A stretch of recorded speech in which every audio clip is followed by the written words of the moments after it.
Bonsoir à tous.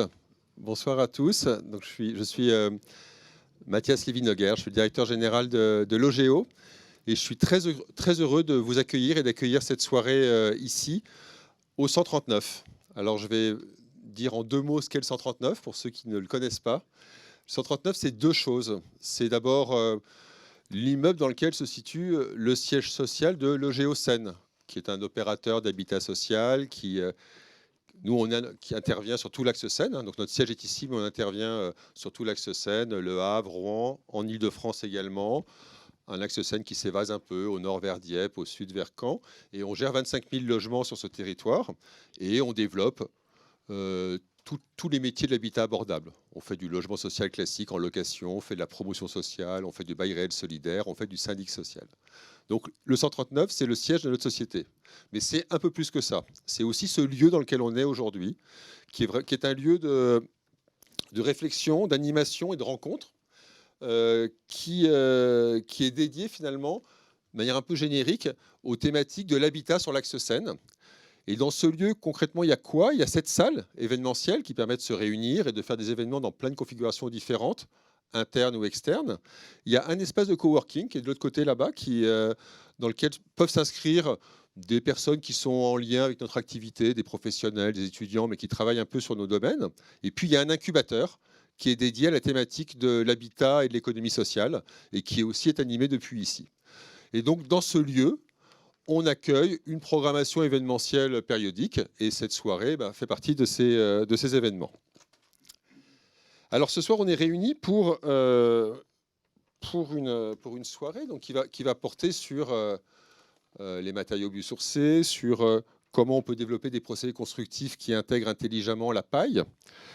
Et je voulais juste dire un petit mot pour dire que cette soirée, c'est le résultat d'un projet collectif, d'un projet qui est porté par les 4 opérateurs du groupe Action Logement en Normandie.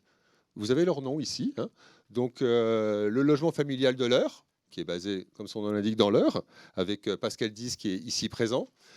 Donc dans l'ordre 3F Normandie, avec Cédric Lefebvre ici présent, qui va intervenir tout à l'heure dans la table ronde. L'OGEO, c'est nous, et puis Logicia, donc, dont le directeur est Stéphane Holler, mais malheureusement il a été retenu, mais c'est Marc Pommier qui est ici présent, qui le représente. Donc c'est un projet collectif de plusieurs acteurs du groupe Action Logement, et c'est un projet qui est soutenu par notre groupe, parce qu'il a été financé dans le cadre de ce qu'on appelle Alinov, qui est un fonds d'innovation, et donc on remercie le groupe pour sa contribution essentielle au lancement de ce projet. Je remercie tous les intervenants qui vont intervenir. Je ne vais pas rentrer dans le sujet de la table ronde. Je vais les laisser eux-mêmes se présenter, exposer les enjeux de la soirée. Je voudrais juste, avant de leur laisser la parole, apporter simplement un témoignage de direction, si je puis dire, sur comment, en tant que directeur général d'un organisme comme l'OGEO, on peut réagir par rapport à la thématique de cette soirée. Deux sujets très simples. La première chose, c'est que l'OGEO, comme beaucoup d'opérateurs, hein, et on n'est pas les seuls, mais nous sommes engagés aujourd'hui dans une stratégie ambitieuse et très volontaire de décarbonation. Nos leviers pour faire cette stratégie, si on veut avoir des gains rapides à court terme aujourd'hui, nos leviers ne sont pas énormes. Si on veut avoir des gains rapides, on a 2 gros leviers. Pour faire très simple et très schématique, le premier, c'est de décarboner massivement nos systèmes de chauffage. Et ça, l'ambition qu'on a, c'est que dans 5 ans, on aura réussi à décarboner 85% de nos chaufferies collectives. Et le deuxième levier qu'on a, c'est d'intervenir massivement sur le patrimoine pour éliminer les étiquettes D, E, F et G. Et on espère qu'on y sera arrivé à l'horizon 2030. Ça, c'est les interventions massives à court terme qui sont entre nos mains. Mais on sait très bien que ce n'est pas suffisant. On sait très bien qu'une grande part de notre empreinte carbone, elle procède de notre activité immobilière. Et que paradoxalement, aujourd'hui, même quand on réhabilite, on émet beaucoup de carbone. Et donc, c'est ce qui donne, en tout cas à mon sens, tout l'intérêt de cette soirée, c'est que le sujet que nous traitons ce soir, les expérimentations qu'on va évoquer, les voies qu'on va ouvrir, même si on sait qu'on est encore dans des stades qui sont encore un peu expérimentaux, c'est-à-dire que ça n'aura pas d'impact massif à court terme sur notre empreinte carbone, on sait que ça prépare l'avenir. Notre conviction, c'est que ce qu'on va évoquer ce soir, ça sera ça sera les leviers majeurs et principaux de ce que sera le plan de décarbonation de l'OGEO 2028-2033. Voilà, ça sera la prochaine étape. Et donc, c'est maintenant qu'il faut s'y consacrer, c'est maintenant qu'il faut résoudre les problèmes pour pouvoir être en situation de le massifier d'ici 5 ans. La deuxième conviction qu'on a, et c'est le sens du projet collectif qui est ici, c'est qu'en tant qu'opérateur de l'habitat social, en tant qu'entreprise sociale, en tant qu'entreprise avec une finalité d'intérêt général, on a un rôle particulier par rapport à ces problématiques. Si on s'engage collectivement, si on s'engage massivement, on peut avoir l'ambition de provoquer un effet d'entraînement. On peut avoir l'ambition de défricher les sujets et de permettre que des solutions émergent qui après, bénéficieront à l'ensemble du secteur de l'immobilier. Et donc, c'est ces deux convictions qui, le fait qu'on est en train de préparer, je dirais, ce qui va se massifier dans quelques années, et le fait que c'est notre rôle de défricher, et ben c'est ces deux convictions qui, en tout cas, fondent le grand intérêt pour cette soirée et que je vous souhaite à tous la plus intéressante possible et la plus riche. Merci beaucoup. Alors, Marie. Bonsoir. Alors déjà, je suis très heureuse moi aussi de vous accueillir parce que je fais partie avec les 4 autres opérateurs d'habitat social des petites mains qui ont préparé cette soirée et qui réfléchissent depuis à peu près 1 an à ce projet.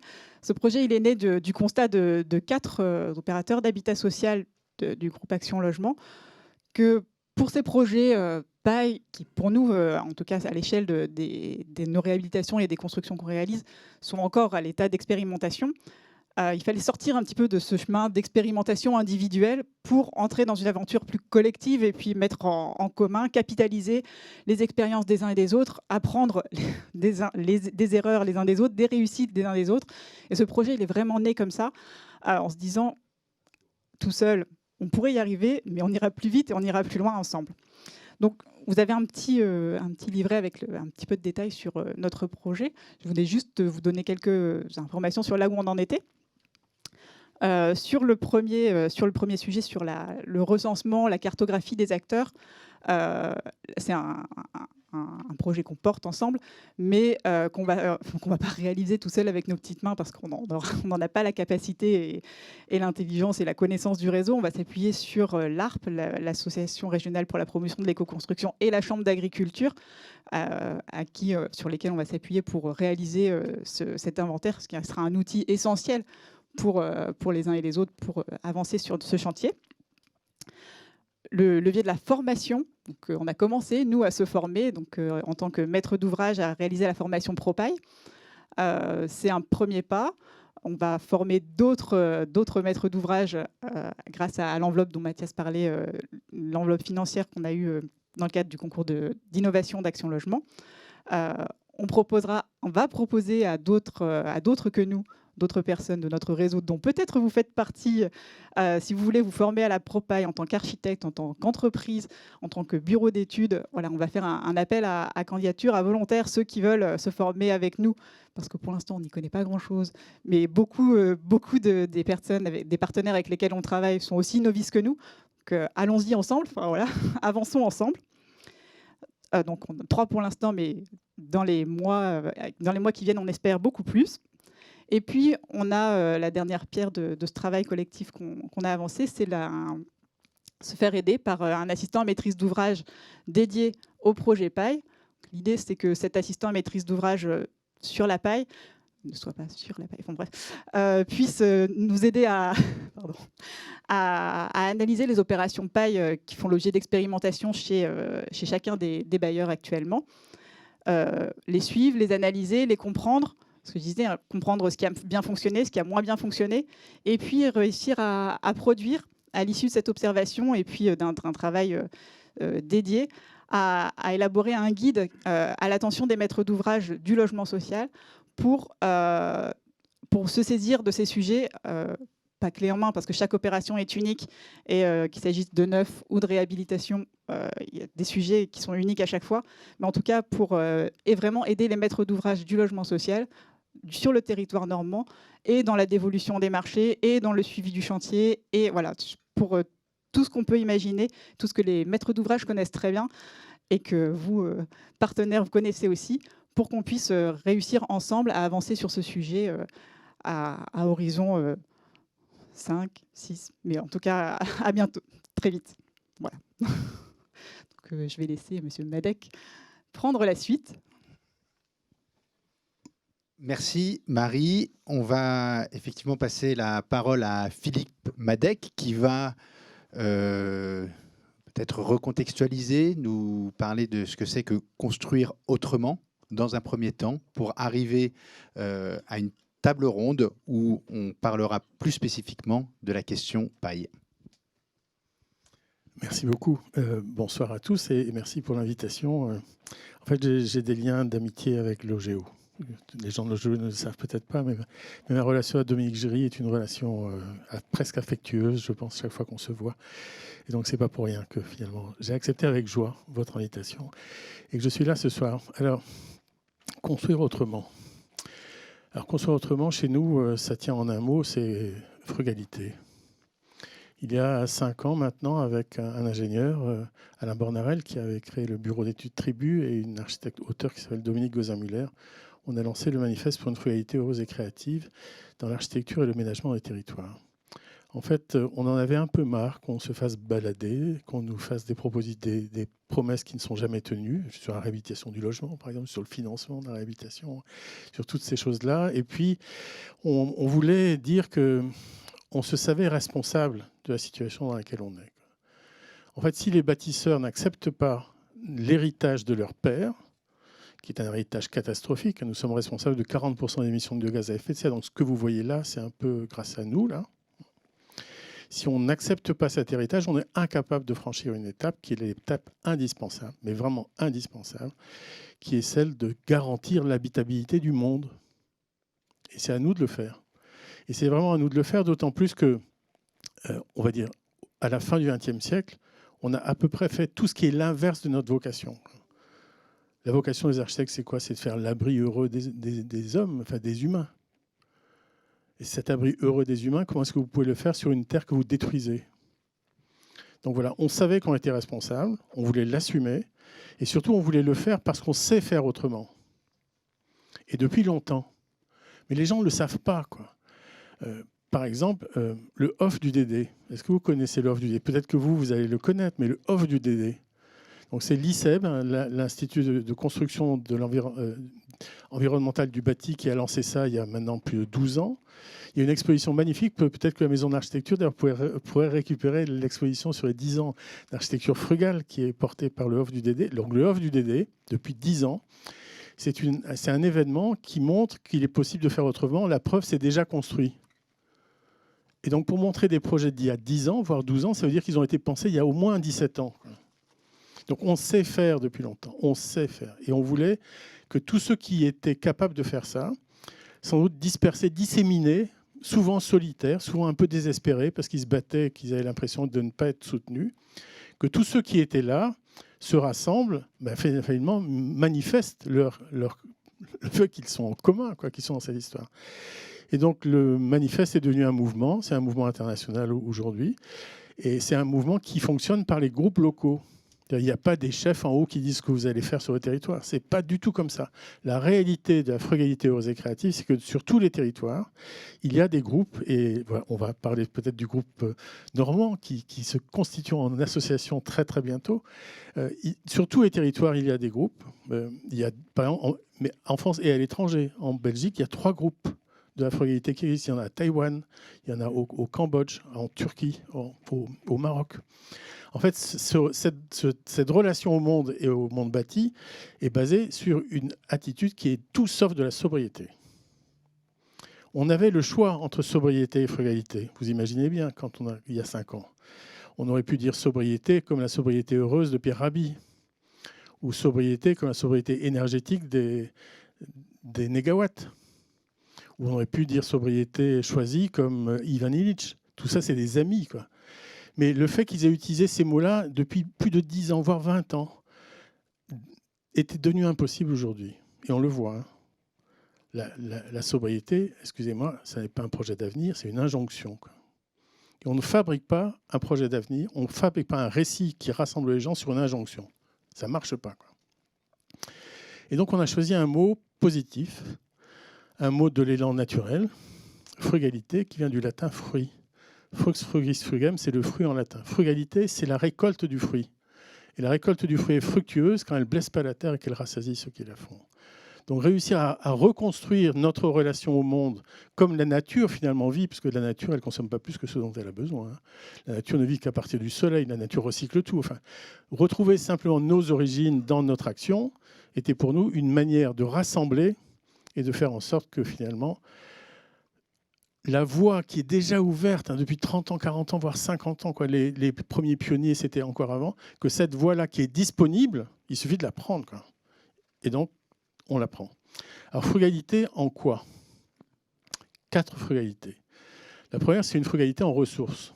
Ça ne veut pas seulement dire matière, mais ça veut vraiment dire ressources. Frugalité en ressources, c'est-à-dire essayer d'utiliser des matériaux biosourcés, géosourcés et de réemploi, qui sont toujours disponibles à portée de main.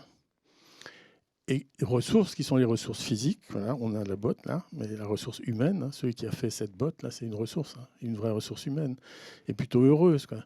Donc voilà, frugalité en ressources, choix de matériaux évidemment biosourcés, géosourcés et de réemploi. On arrête de couler du béton. Une tonne de béton coulé, c'est une tonne de CO2 émise. Pour faire un bâtiment entièrement en béton, il faut 800 kg de béton au mètre carré. Donc ça veut dire que 800 kg de CO2 sont émis pour 1 mètre carré de bâtiment en béton. On l'utilise quand c'est utile et indispensable. Peut-être des fondations dans des milieux humides, mais peut-être pas pour le reste. Encore que, on peut faire des PVC. Enfin bref, on se pose toujours la question de la bonne technique. Et donc c'est la seconde frugalité. Frugalité en technologie, en technique. Voilà, ça c'est une loi de la nature. Ça tombe. Alors, frugalité en technique, c'est en fait, évidemment, nos choix sont plutôt vers le low-tech que le high-tech. On n'aime pas la clim, quoi. On préfère la ventilation naturelle. Enfin, vous voyez, toutes des choses aussi simples que ça. Et ce que l'on préfère par-dessus tout, c'est le right tech, c'est-à-dire la juste technique. Le right tech, c'est la bonne technique utilisée à bon escient, en bonne quantité, avec la bonne matière, pour le bon propos et dans l'économie locale. Et le right tech permet, si on en a besoin, d'utiliser du béton, mais pas comme la manière générique de faire du projet. Par exemple, moi, je n'utilise pas de climatisation, mais vous allez voir tout à l'heure un bâtiment qui est le Conservatoire botanique national de Brest. Vous imaginez bien que pour garder les plantes, les graines des plantes les plus rares, il faut un peu de clim. Donc évidemment, et même pour le milieu hospitalier, comment faire autrement. Donc en fait, chaque fois, on se pose la question, qu'est-ce qu'on utilise? Et d'ailleurs, que fait-on? Parce que dans la frugalité de la ressource, faut-il encore construire? Donc ça, on l'a posé il y a 5 ans. Ça fait un petit peu son chemin maintenant. La réponse est non. Il n'est pas forcément nécessaire de construire partout. Et en Île-de-France, je ne comprends pas pourquoi on construit encore. Et surtout, ne plus jamais déconstruire, toujours réhabiliter, toujours réemployer, etc., etc. Donc les 2 frugalités de départ. La troisième, c'est la frugalité en énergie. Et là, pour le coup, on peut parler de sobriété. Et de la sobriété, même au sens où les gens de Négawatt le disent. Une conception du bâtiment, la plupart du temps bioclimatique d'ailleurs, qui utilise les ressources qui sont des ressources qui viennent du contexte même du bâtiment. Un accompagnement des usages, c'est absolument indispensable. Je ne vais pas vous refaire tout le discours de Négawatt, mais vous le connaissez, vous le retrouverez. Donc là, effectivement, il y a tout un vrai travail sur la sobriété qui est à mener. Et la 4e frugalité, c'est la frugalité en territoire. On arrête de construire partout et n'importe comment. On fait attention à la terre. Et donc nous, on dit on va arrêter d'aménager. Terminé. L'aménagement, c'est trop productiviste. C'est le XXe siècle. On met ci, ça, là, etc., etc. On fait les voies qui vont d'un côté à l'autre. Et c'est pas comme ça qu'on protège la nature, la terre et nous, d'une certaine façon. Donc on arrête d'aménager, on ménage. Imaginez qu'on arrête de dire ZAC, qu'on arrête de dire zone d'aménagement concerté et qu'on dise zone de ménagement concerté. Même le fait de le dire change la posture par rapport au projet qui est en jeu.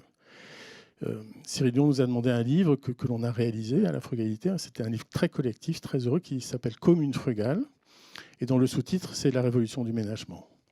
Parce que dans cette notion du soin, mais même, il y a des mouvements qui s'appellent CARE, par exemple, qui renvoient à cette idée du soin par rapport à manière d'agir, tout ça est absolument lié. Alors, je regarde le temps que j'ai parce que je ne voudrais pas déborder. L'idéal est qu'on se parle. Mais, alors, nous, on a dit heureuse et créative. Créative parce que pour se sortir de l'histoire du XXe siècle, il faut être un peu créatif. Il faut arrêter de faire tout ce qu'on a fait pendant 40, 50 ans. Et elle est extrêmement heureuse pour des choses très simples. Quand vous vous intéressez aux ressources et que vous arrivez quelque part pour travailler, vous commencez par chercher les ressources humaines et physiques. Jamais les mêmes d'un territoire à l'autre. Donc d'un seul coup, vous avez quitté le projet générique en béton, PVC, climatisé. Et d'un seul coup, il y a une immense boîte qui s'ouvre et c'est une boîte de richesse de ressources naturelles. Vous ajoutez aux ressources humaines et aux ressources physiques le climat. Le climat change la relation qu'il y a entre une architecture et la vie qui s'y déploie. Même dans une commune et même ici, entre le plateau et le littoral, ce n'est pas le même climat. Donc vous voyez que ça commence à se démultiplier. Vous ajoutez la société. Parce que notre travail, c'est de réhabiliter le monde déjà là. Il n'y a pas beaucoup d'autres choses à faire, mais celui-là, c'est réparer, réhabiliter, restaurer, tout ça. Ce monde-là, il est habité, la preuve. Et donc, on ne fait pas notre travail sans le faire avec les gens qui l'habitent. Ils ne veulent plus nous entendre leur dire « faites-nous confiance, on va y arriver ». On a détruit la planète. Qui peut nous faire confiance ? Donc on ne peut travailler vraiment qu'avec les gens qui habitent le monde. Donc vous multipliez les ressources, le climat, la société qui est là, et vous voyez à quel point tout ça est d'une richesse infinie. Et bien, la frugalité, c'est ça, c'est l'abondance. Plus vous avancez, plus vous cherchez ce qui est spécifique, tout ce qui est divers, et plus vous trouvez énormément de choses, et vous ne faites jamais deux fois la même architecture. Et dans cette histoire-là, on atteint quelque chose qui est un peu l'universalité de notre métier.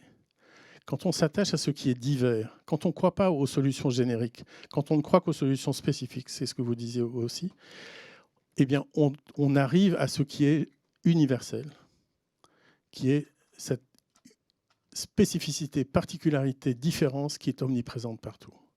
Et donc la frugalité, qui est présente dans beaucoup de pays pour 1000 raisons, est présente dans 1000 pays parce qu'il y a cette capacité à regarder le spécifique un peu partout.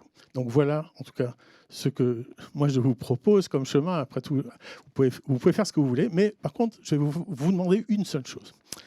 Vraiment. Après tout, vous pourrez parler après du mouvement de la frugalité en Normandie, mais on est ici pour parler des biosourcés, géosourcés et de réemploi, surtout du biosourcé. La plupart de nos maîtres d'ouvrage font des choix sur le prix des matériaux et sur le bilan final d'une opération. Et donc, il y a quand même un certain nombre de maîtres d'ouvrage qui emballent de plastique et de pétrochimie ce qui est déjà là. Pour réussir à faire en sorte que finalement, on va dire, le durable soit au prix du jetable et que les matériaux biosourcés, géosourcés et de réemploi puissent être compétitifs dans les choix de nos maîtres d'ouvrage, il faut baisser les prix de ces matériaux. Et pour baisser les prix de ces matériaux, il faut massifier leur emploi. Et pour massifier leur emploi, j'ai lancé au début de l'année une pétition pour une baisse de la TVA sur les matériaux biosourcés, géosourcés et de réemploi. 12 500 signataires à cette heure. C'est en train de remonter dans les ministères. Ça fait son chemin maintenant. Ça a été lancé en janvier. Vous ne faites pas remonter les choses du jour au lendemain. Il faut le temps pour que les choses prennent comme ça. Et donc, ça remonte petit à petit. Et donc, voilà, ça suit son bonhomme de chemin. Donc, s'il vous plaît, signez la pétition. Ce n'est pas compliqué. Vous tapez pétition biosourcée, géosourcée et vous y arriverez rapidement. Donc, maintenant, la paille. Je vais vous montrer juste, je pense que j'ai cette image à peu près, merci beaucoup, de l'emploi de paille qui a été fait par mon atelier. Donc mon atelier, c'est APM et Associés. Et voilà. Alors il y a un emploi qui est tout... Alors je vous empêche de voir si je reste là, non ? Je me mets sur le côté peut-être. Ça ne vous dérange pas, monsieur ? Donc voilà. En fait, vous connaissez le parc des Champs des Bruyères, à Rouen. Et donc, c'est un parc agro-urbain. Donc, il y a vraiment une activité agricole et il y a une activité urbaine très joyeuse. Et la maison du jardinier, la maison du jardinier agriculteur, voilà, elle est là. Elle est entièrement en bois, isolée en paille et recouverte en chaume. Voilà. Et du coup, il y a quelqu'un qui a passé une thèse, voilà, sur le chaume et qui travaille pour oui, c'est ça. Et puis aussi, tu travailles pour voilà. Vous voyez, tout ça tourne. On se retrouve toujours. Hein.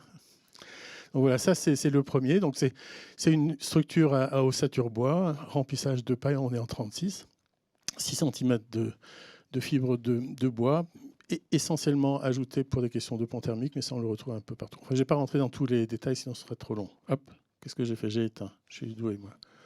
J'ai éteint, c'est ça. Hein, ça, c'est moins de technique. Ça, c'est vrai. Donc vous voyez bien là. Voilà, merci beaucoup. Donc ça, c'est la collaboration. Donc ça, c'est un autre aspect de la frugalité. Donc l'autre projet, c'est le Conservatoire botanique national de Brest, qui est donc évidemment à Brest, dans le vallon du Stangala, qui pendant longtemps a été le plus grand bâtiment public isolé en paille de l'Ouest. On était à 2200 bottes de paille là. On a dépassé tout ça maintenant, mais voilà, ici, c'est... Alors, chaque fois, on cherche la ressource locale, hein, vous avez compris. La ressource locale, elle n'est pas toujours disponible. Quoi. On a beau avoir rencontré, lors de la formation ProPaille, des artisans de Brest qui se formaient pour ce bâtiment-là, parce qu'ils savaient que le bâtiment allait arriver.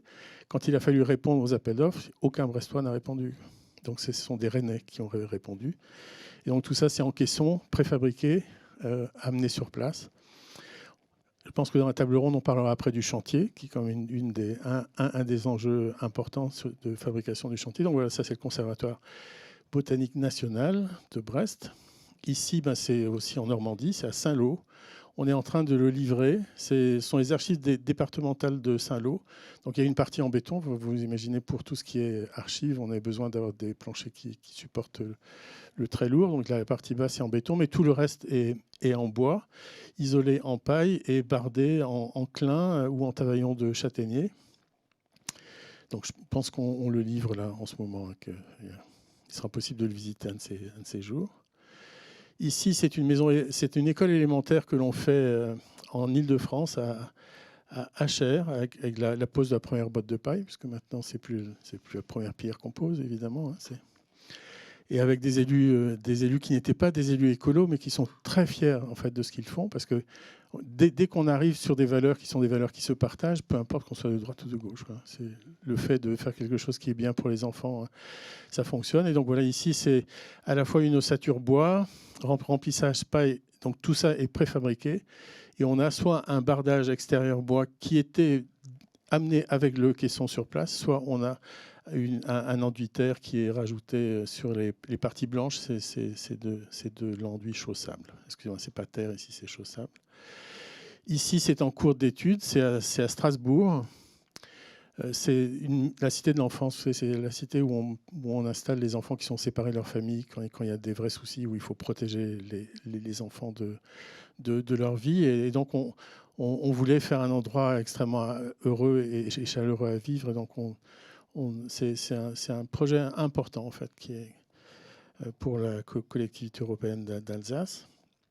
Donc ici, on est aussi en caisson préfa, toujours en 36 de paille, avec des bottes de paille.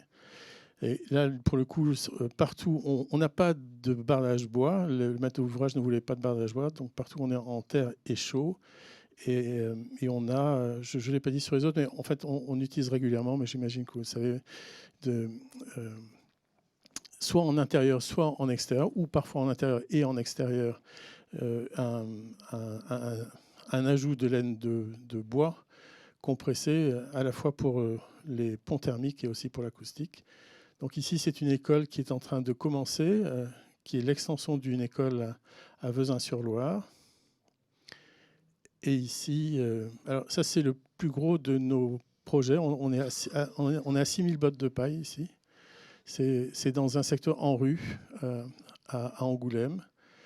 Et donc voilà, enfin, je ne vais pas rentrer dans tous les détails, parce que le plus important, c'est qu'on se parle et que j'ai parlé trop longtemps. Et ça, c'est le dernier.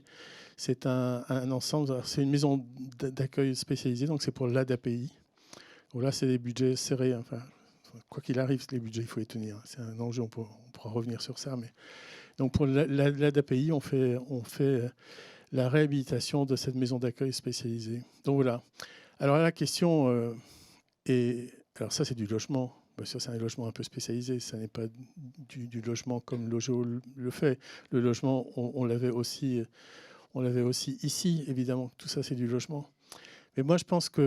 Enfin, je pense qu'on est assez nombreux à être persuadés que le logement et la paille, ça va passer par un changement de technique sur la mise en œuvre de la paille, que le chantier est une clé considérable pour ça. Et donc voilà, je pense qu'on parie un peu tous sur des murs, on va dire, plutôt qui ne sont plus à 36-37, mais plutôt à 14 et en paille insufflée. Je pense qu'il y a avec ça une solution qui va nous permettre de réduire finalement les éléments porteurs. Cela étant dit, quand on fait comme ici des murs porteurs en bois, on fait une économie considérable sur le coût de la mise en place de la paille. Donc voilà, c'était un trop long temps.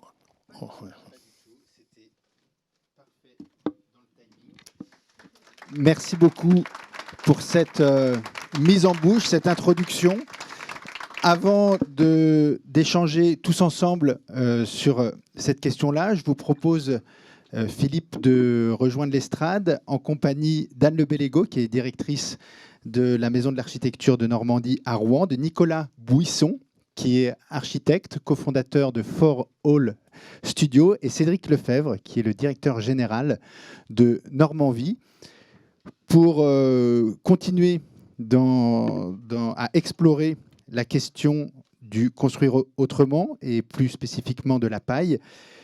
Je vais m'adresser dans un premier temps à Anne Le Bellego. Vous dirigez la Maison de l'Architecture de Normandie. Vous avez organisé il n'y a pas longtemps une exposition qui s'appelle « Et si construire et rénover autrement ?» qui s'adressait aux professionnels mais aussi au grand public. Et ma première question, c'est de savoir quel a été le succès de cette exposition, en quoi, là on est entre nous, on est plutôt, je pense, entre professionnels, en quoi ça intéresse le grand public.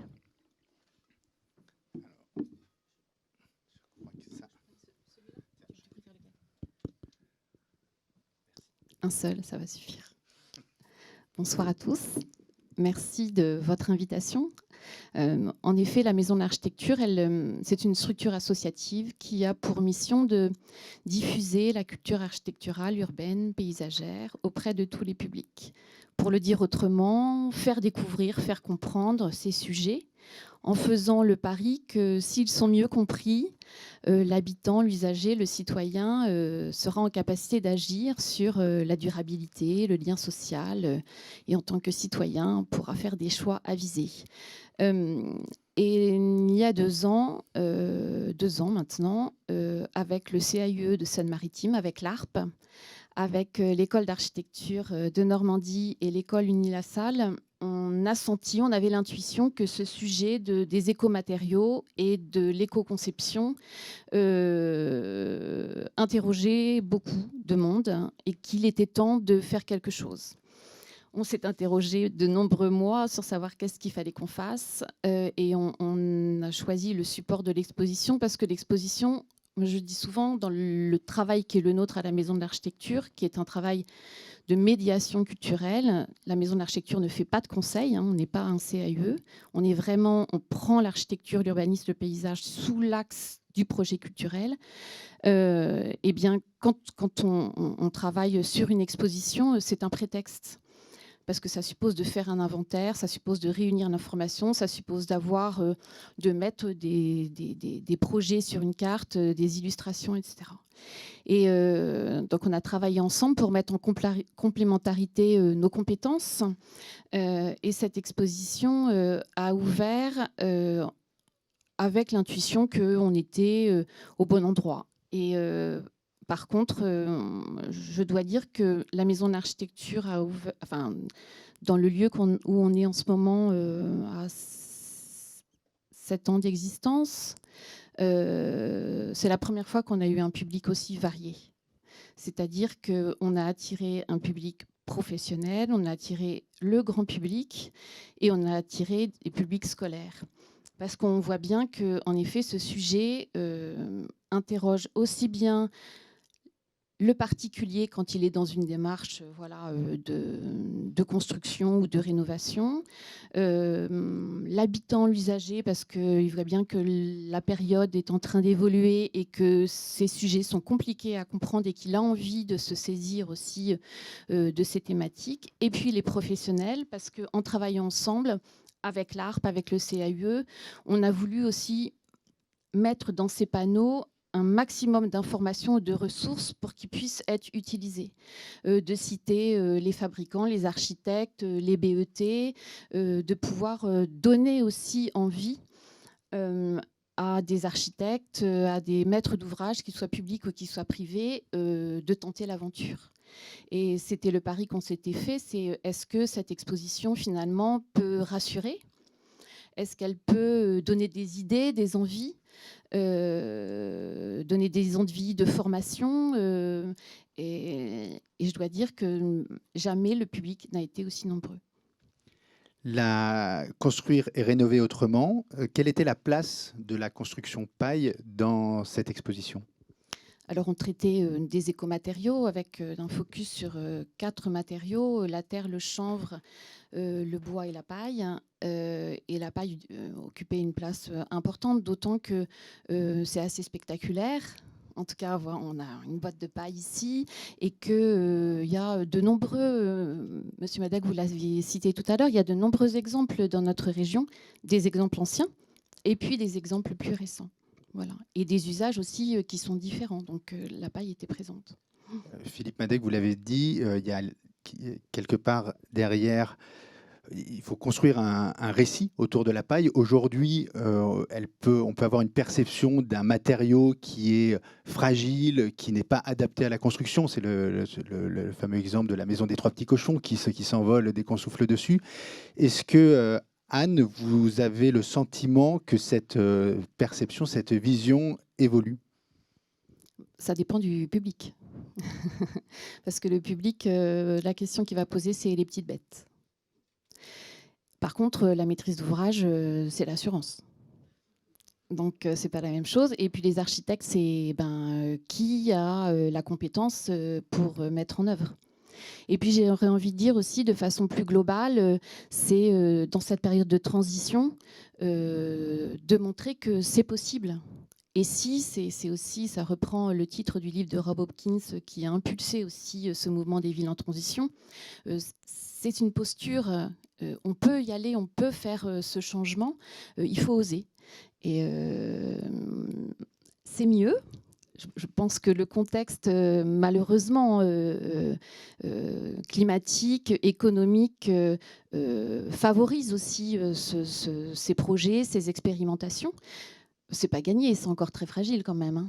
En effet, il y a la question des coûts. Ce sont des sujets qui reviennent tout le temps. De toute manière, la question, c'est mais est-ce que ça coûte moins cher ou est-ce que ça coûte plus cher ? Alors Marine Guyenne l'a dit en introduction, l'objectif derrière cet événement, c'est d'amorcer, d'impulser la structuration d'une filière paille en Normandie. Vous qui dirigez la Maison de l'Architecture de Normandie, vous avez une vision un peu panoramique de ce qui se passe sur le territoire. En tout cas, vous avez une vue un peu au-dessus. Quels sont un peu les signaux faibles ou qu'est-ce que vous apercevez qui déjà arrive dans ce sens-là ? C'est une question très difficile. Hein. Et puis, je ne suis pas sûre que la Maison de l'Architecture soit la mieux positionnée. Cependant, on voit bien, l'OGEO s'empare de ce sujet. C'est extrêmement positif. Il y a des opérations et des équipements publics maintenant qui sortent et qui sont conséquents à l'échelle de la Normandie. Et ça, c'est un signal extrêmement, extrêmement intéressant. Vous nous avez montré les archives à Saint-Lô. On fait visiter d'ici quelques semaines le chantier du lycée du futur à Bourrachard en paille. Il y a des opérations vraiment importantes qui vont sortir. Ce qui va faire la différence, moi je pense, dans les mois ou les années qui vont venir, c'est la façon dont la maîtrise d'ouvrage, notamment publique, va se positionner sur ce sujet-là. on est dans un contexte difficile sur le sujet du logement, hein, sur la commande.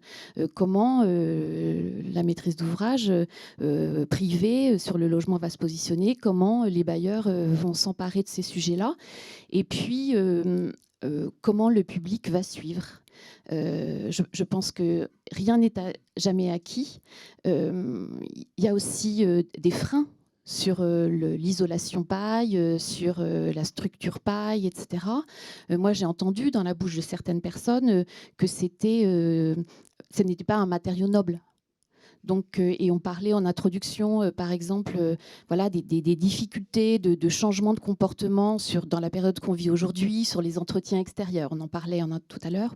C'est vraiment accompagner les mentalités. Et c'est long. C'est long, et il suffit qu'une fois, il y a un plantage et on fait 3 ans en arrière. Donc, c'est un petit travail de fourmi. À la Maison de l'Architecture, on plante des graines, on ne voit pas toujours les résultats. Cependant, à chaque fois qu'il y a une opération qui sort, qui est réussie, moi, je suis convaincue qu'elle fait des émules à chaque fois. Merci.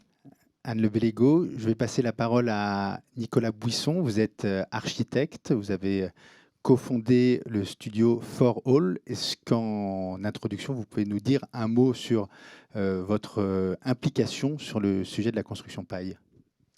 Oui, bonjour. Donc, merci tout d'abord à l'OGEO et de nous avoir invités, enfin de m'avoir invité, pour évoquer le sujet de la paille qui nous est cher à l'agence. Donc, on est plutôt une jeune agence créée en 2015, spécialisée donc notamment dans l'éco-construction, l'éco-réhabilitation et l'utilisation de ressources locales. Donc on travaille principalement avec nous ce qu'on aime appeler le nouveau BTP, donc bois, terre, paille, à l'agence, sur tout type de projet. C'est-à-dire qu'on a des maîtres d'ouvrage, autant privés que publics, des bailleurs sociaux, des collectivités locales. Donc c'est-à-dire que ça nous amène à faire de la maison individuelle, du logement collectif, des équipements, et le tout en paille. C'est-à-dire qu'aujourd'hui, les 3/4 de nos projets sont en paille. Quand ça l'est pas, c'est qu'il y a des raisons, des contraintes techniques en général, ou qui nous ont un peu pas vraiment empêché de le faire, parce qu'il y a des fois où c'est pas forcément l'endroit le plus pertinent. Mais en tout cas, voilà, on pense que c'est un matériau qui peut être utilisé sur de nombreux, pour de nombreux programmes et pour a priori tout type de projet. Pour vous, quel est l'atout principal du matériau paille? En fait, quand on fait de l'éco-construction, de l'éco-réhabilitation, un des matériaux principaux, c'est le bois, qui permet notamment d'avoir un rôle structurel. Alors on utilise aussi évidemment la terre, qui peut aussi avoir un rôle structurel, mais qui peut être plus coûteux, plus compliqué à mettre en œuvre. Donc le bois, c'est un peu la matière première la plus évidente. Le bois peut être aussi utilisé en isolation, en bardage, etc. Mais à l'agence, depuis plusieurs années, on fait le constat qu'évidemment le bois subit une pression très forte, et les forêts subissent une pression forte par justement cet engouement pour ce matériau. Et donc on pose la question comment utiliser moins de bois en éco-construction. Et donc l'une des réponses selon nous passe par la paille. Pourquoi? Prenons par exemple l'exemple de la laine de bois, qui est aujourd'hui beaucoup utilisée quand on parle d'une isolation biosourcée. Ça va être un des matériaux qui va venir en premier. Mais il faut se dire que la laine de bois, elle vient. On a dû abattre un arbre, on a dû le convoyer, le stocker. Enlever son écorce, en faire des plaquettes, puis le défibrer, le sécher avec souvent de l'énergie. Ensuite, il y a des adjuvants, on va le presser, il y a beaucoup de manutention en fait autour de ça pour au final l'empacter dans un film plastique, le mettre sur une palette et puis le transporter sur le site du chantier. Donc toute cette tout ce processus de fabrication est très énergivore et donc voilà, comme je disais, donc appuie sur l'usage du bois et de la forêt et donc crée des tensions aussi entre les différentes filières. Et voilà, à contrario, nous on a constaté que la paille évidemment a un autre processus de production et d'utilisation. Et en fait, dans l'idéal, la paille, on la prend dans le champ, elle sort de la botteleuse. La botte de paille fait 37 cm par 47 par environ 1 mètre. Et cette botte de paille peut directement passer du champ au mur ossature bois. A priori, voilà, sans aucune transformation, idéalement même sans stockage, sans aucune étape intermédiaire. Et donc, vous voyez, en fait, entre voilà, l'exemple de la laine de bois, qui est déjà un matériau biosourcé, qu'on essaie déjà de pousser, hein, mais à côté de ça, la paille vraiment paraît extrêmement vertueuse, quoi. Voilà. Après, elle a aussi tout un tas de qualités intrinsèques. C'est un excellent isolant thermique, régulateur de l'hygrométrie. La paille a un bon déphasage. Enfin, voilà, je ne vais peut-être pas rentrer dans le détail, mais en tout cas, elle a de nombreuses qualités de propriétés techniques qui en font vraiment un matériau de choix en termes d'isolant. Voilà. Et inversement, quelles sont les contraintes avec lesquelles vous devez dealer quand vous travaillez la paille? Quelles sont les difficultés que vous rencontrez avec ce matériau, s'il y en a? Oui, alors la première contrainte, c'est de réussir à convaincre les maîtres d'ouvrage, justement, et je pense que c'est aussi le sujet de la table ronde d'aujourd'hui, mais c'est des freins des gens qui sont en face de nous. Alors, c'est les maîtres d'ouvrage, mais ça va être aussi les bureaux d'études, les co-traitants avec qui on travaille, ça peut être les entreprises. Enfin, voilà, il y a un certain nombre de gens à convaincre. Donc, voilà, depuis plusieurs années qu'on travaille ce matériau, on a petit à petit voilà, élaboré aussi un discours, toute une pédagogie. Et aujourd'hui, on est capable de s'adresser à vraiment des publics, comme je disais, vraiment très variés et de faire passer ce message que voilà, comme quoi c'est possible, intéressant et pour quelles raisons ça l'est. Et en fait, voilà, les gens assez rapidement finalement sont intéressés, sont prêts à passer le pas et à faire ce changement. Donc voilà, mais ça reste quand même un des freins importants. Ensuite, après, bon, il y a des difficultés, mais ça, comme tout projet de réhabilitation et de construction, il y a de nombreux freins. Je ne sais pas, je pense qu'on parlera peut-être, Philippe en parlait tout à l'heure un petit peu, il y a la difficulté du chantier, de trouver des entreprises effectivement qui vont être formées.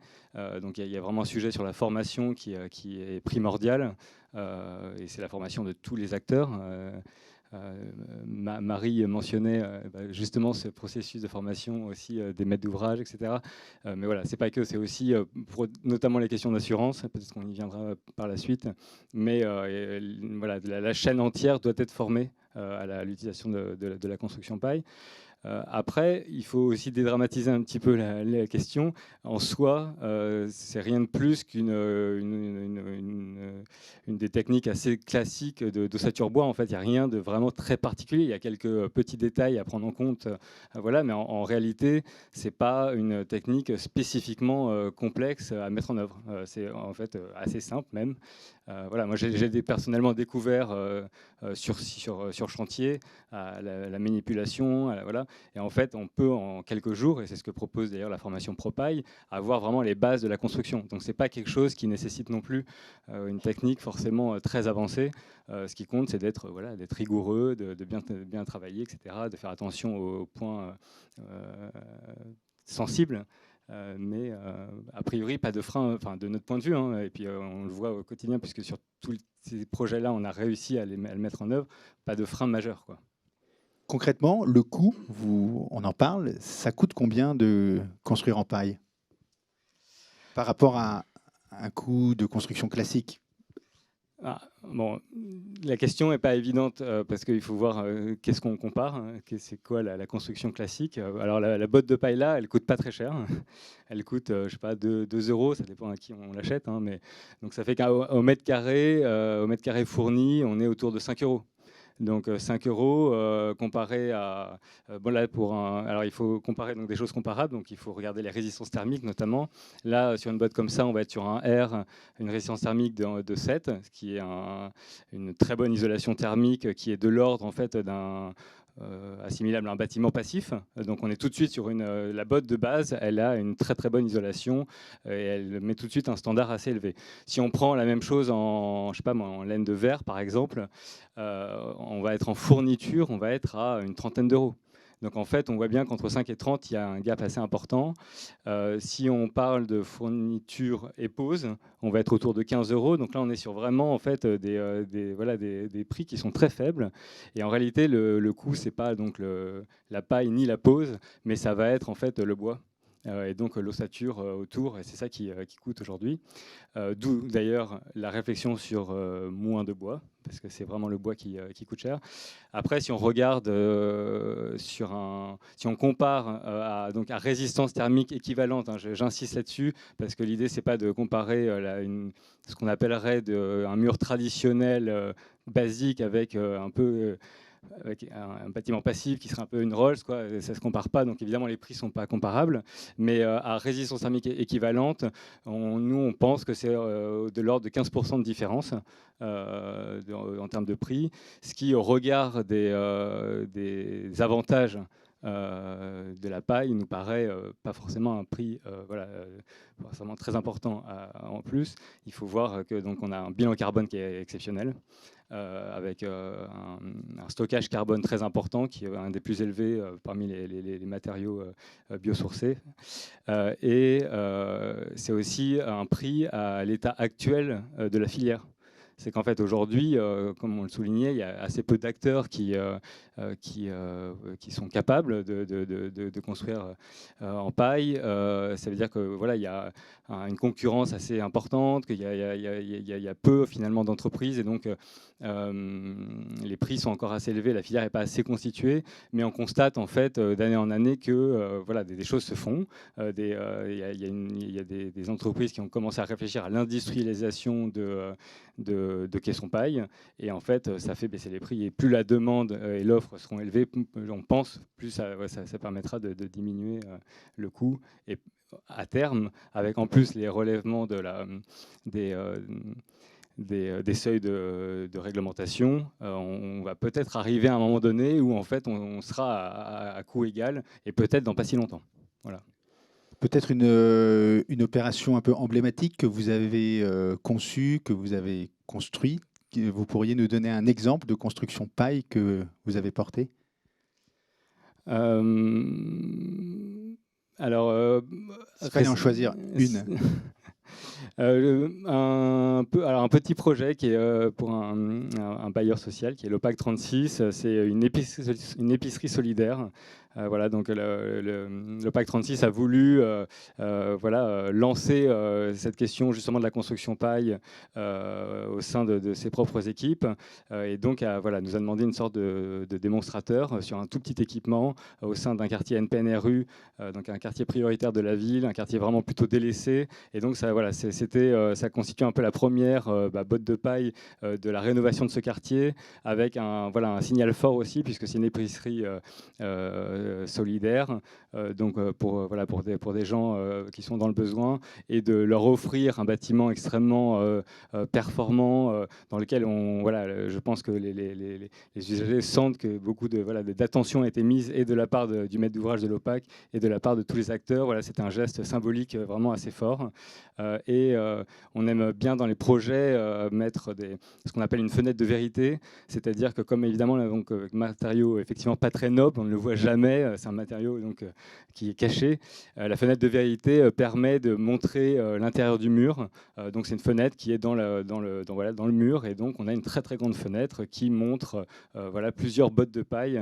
Et donc c'est à dire que tous les jours, en rentrant dans ce bâtiment, on voit la paille, et ça nous semble être une manière aussi de faire œuvre de pédagogie autour du matériau. Est-ce qu'il y a des petites bêtes qui circulent dans... Ah non, malheureusement, la paille est trop inerte pour intéresser les petites bêtes. Philippe Madec, merci beaucoup. Nicolas Bouisson, je vais vous redonner la parole, puisque vous avez évoqué à plusieurs reprises la question du chantier. Le chantier, c'est un enjeu important dans la construction paille. Quelle est la complexité ou quelle est la particularité d'un chantier de construction paille quand on veut se lancer dans une aventure comme celle-là ? En fait, c'est les entreprises. Mais chaque fois, on trouve des entreprises. Hein, mais comme tu le disais, elles ne sont pas formées, même si on fait la formation Propaille. Dès qu'on arrive à la fabrication du caisson, au remplissage du caisson et surtout au transport du caisson, tout se joue autrement. Et après, il y a la pose. Parce que quand on installe ces caissons-là, le clos et le couvert n'est pas terminé, quoi. Et donc la protection à la pluie, c'est une protection essentielle. Et puis, enfin, je vous dis le levage, parce que sur le Conservatoire botanique national de Brest, les éléments de levage, quand ils ont été installés, ils ont amené l'eau à entrer dans la paille, simplement en suivant les levages et les fixations. Et par exemple, sur Saint-Lô, une fois que l'ensemble des éléments étaient mis en place et qu'on allait barder avec les bardeaux de châtaignier, le poseur de bardeaux nous a installé ses tasseaux un peu vite, on va dire, et du coup il a percé le pare-pluie et on a dû vérifier en 100 endroits que la paille n'était pas humide. Donc c'est l'attention apportée sur le site, qui est une attention inter-entreprise, est essentielle. En fait, la plupart des chantiers, on utilise des matériaux biosourcés, sont des endroits d'auto-formation des entreprises. Sur la terre, par exemple, comment on vient poser une charpente sur un mur en pisé, d'un seul coup, tout le monde réfléchit et trouve des solutions sur les isolations, sur les manières de fixer les caissons de paille. C'est aussi toutes ces choses-là sur l'électricien, comment il vient faire son boulot, l'électricien dans tout ça. Enfin, il y a quelque chose qui n'est pas fait, me semble-t-il, de ce point de vue-là. On fait des formations des entreprises pour le chantier vert, comme on dit, hein, pour gérer les déchets, pour faire en sorte que tout ça soit intelligemment fait. Mais je pense que sur la paille, il faudrait faire une formation spécifique de toutes les entreprises qui interviennent sur la question de la paille, quoi. Ouais, comme une formation pro-paille, mais qui serait spécifique à chaque chantier. Donc voilà, ça c'est pour moi une clé dont on a subi, enfin, ce moment-là est compliqué. Mais je voudrais juste rebondir sur la question du coût. Sur le projet d'Angoulême que vous avez vu tout à l'heure là, donc comme dans tous les projets, on cherche des économies. Et donc, à un moment donné, il y a eu l'économie de se passer de la paille. Parce que tout le monde dit la paille, c'est plus cher et quelques structures en bois. Et donc, on a fait refaire tout le travail par notre ingénieur bois. Et le résultat a été que entre donc, mur à ossature bois, isolation bois, ou biosourcé comme les biofibres, et ce mur avec isolation paille, comme c'est un mur qui est porteur et qu'il n'y a pas une autre structure qui serait une structure porteuse, on est à 500 € d'écart. Voilà. Donc là, pour le coup, enfin, l'information, c'est d'hier. Donc voilà, sur des choses importantes comme ça, mais surtout en engageant le bois à faire son travail de porteur. Il ne fait pas que tenir la paille, il porte le bâtiment. Ça, c'est extrêmement important. Et l'autre chose, c'est sur le coût, comme on parle de paille, on parle du clos et du couvert. Et franchement, dans les budgets d'aujourd'hui, l'investissement, c'est sur le clos et le couvert. Vraiment, quoi. Les bâtiments, s'ils ne sont pas préparés à ce qui va nous arriver pendant les 70 ans qui viennent, ça ne sert à rien de les construire. Et donc, il faut rendre robustes nos bâtiments. Il faut les rendre robustes. Robustes au vent, robustes à la pluie, robustes aux températures. Et donc, c'est sur le clos et le couvert qu'il faut faire absolument le travail d'investissement du budget. Hein. Sur le reste, le second œuvre, on sait bien que ça change en permanence, que les choses évoluent. Ça, même parfois, c'est le goût des gens qui fait changer le second œuvre. Pardon, hein. Mais voilà, il faut investir sur le clos et le couvert. Et de ce point de vue-là, la paille est un investissement très intéressant. Un des enjeux, c'est la massification. Je vous laisse répondre à cette question également, si vous le voulez bien. Comment s'orienter vers plus de construction paille pour réduire les coûts, pour acculturer davantage à ce mode de construction? Quels vont être les leviers qui vont permettre de rendre cette construction de la massifier? Je ne sais pas comment le dire autrement. Comment vous l'envisagez? Alors, ça, vous vous êtes peut-être demandé pourquoi je disais 8000 bottes de paille, par exemple, hein, parce que c'est pas forcément dire un nombre, c'est pas forcément valoriser le produit. Eh ben, je pense le contraire. J'ai réalisé tout près de Toulouse, à Cornebarieux, un bâtiment public qui s'appelle l'ARIA, où j'ai utilisé la brique de terre compressée, la BTC, pour porter des planchers accessibles au public dans un bâtiment public. C'est une première, hein. Et pour ce projet-là, on a utilisé 33 000 BTC. Ces 33 000 BTC-là ont enclenché le processus de construction, de fabrication industrielle de la BTC. Vraiment. C'est Brick Technique Concept qui est derrière ça. Aujourd'hui, ils font des BTC de 400 par 1200 qui ne coûtent pas cher. Enfin, il faut engager le process et la massification passe par les projets. Et donc, nous, chaque fois que l'on peut avoir une position claire, un choix clair comme ça, comme ici à Angoulême, on le fait. Et donc voilà, ça passe par les exemples, mais tu l'as dit toi aussi, ça passe par les exemples de cette taille-là qui montrent qu'une collectivité est intéressée par ça.